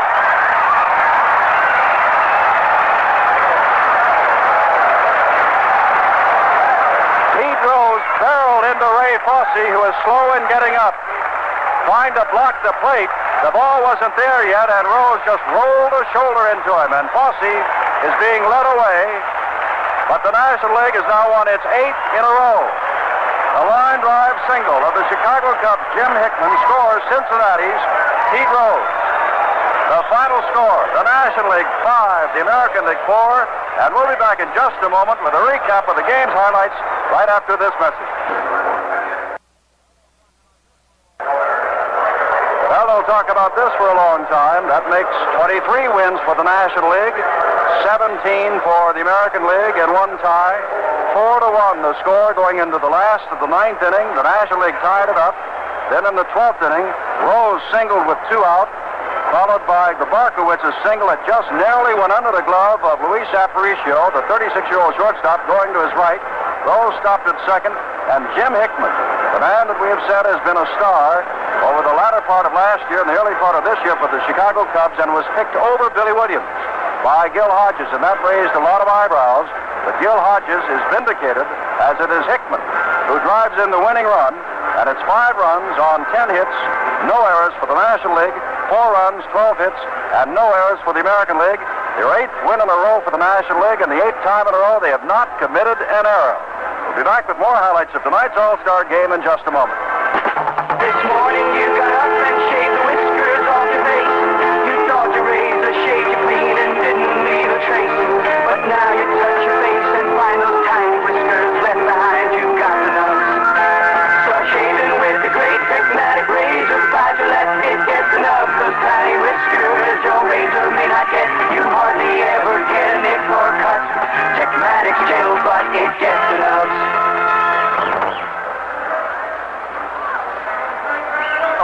Wrap up. Here is Len Dillon. How can a sales clerk who joined the Retail Clerks Union only a few years ago retire with $100 a month or more in addition to her Social Security? Well, her union agreement provides that her employer contribute into a pension trust for each hour of employment, and all active years of work are credited to her pension fund. For more information, check your telephone book for the Retail Clerks Union, or write to the Retail Clerks International Association, Washington, D.C., 20006. Jim, for the final wrap-up. And for a final word, Sandy Koufax. Thank you, Jim. Well, it was another great ball game, and as the pattern held out, the National League just keeps winning the extra inning ball games. Good pitching on both clubs, occasional little spotty pitching. A tough situation for Clyde Wright. Every pitch he threw could have been the last pitch of the ball game. He was in sudden death all the time, but everybody did a good job, and the only thing I can hope is that Ray Fosse wasn't hurt. He's having a fine year, and I'd hate to see anybody hurt in the All-Star Game. Now, Charlie Hustle, Pete Rose was going to score that. As a matter of fact, Joe Cronin of the American League, and of course Pete plays in the National League, came over to him during the workouts here and said, Pete, you ought to stop going in head first. You're liable to get hurt. Well, he really came in head first and barreled into Fosse, but scored the winning run, and Fosse did walk off, apparently under his own power. I think he did, Jim. The problem was with his arm, and you never know. You just hope that he's all right. Charlie Hustle, as you call him, Pete Rose, what everybody calls him, it looked like he was going to slide head first, and looked up and saw that the catcher had the plate blocked, and you just can't slide head first into those shin guards. So at the last minute, he just sort of hit Fosse with a body block and broke up the play and did not let Fosse even catch the ball, and then just fell down in a heap, both of them on the plate. Well, to recap for you, 5 runs, 10 hits, no errors for the National League, 4 runs, 12 hits, no errors for the American League, and the losing pitcher, Clyde Wright. The winning pitcher was Claude Osteen. It's the 8th in a row. It took 3 hours and 19 minutes and 12 innings to play here at the brand new Riverfront Stadium. And to show you what's going on now, they're putting the top down, but since it is all artificially turfed, all they have to do is put a little top over first base, second base, third base, over the pitcher's mound, and over around home plate. They can leave the entire infield open because they do have artificial turf. 8 wins in a row for the National League. They haven't decided where the next All-Star meeting will be, but NBC will be there, and I hope you'll be with us. In the meantime, you have a year's worth of memories of this fine All-Star game at the brand new Riverfront Stadium in Cincinnati. Our producer has been Len Dillon. Our engineer, Ed Kukas from WKYC in Cleveland. Tonight's 41st Major League Baseball All-Star Game has been brought to you by STP, makers of world-famous products for your car.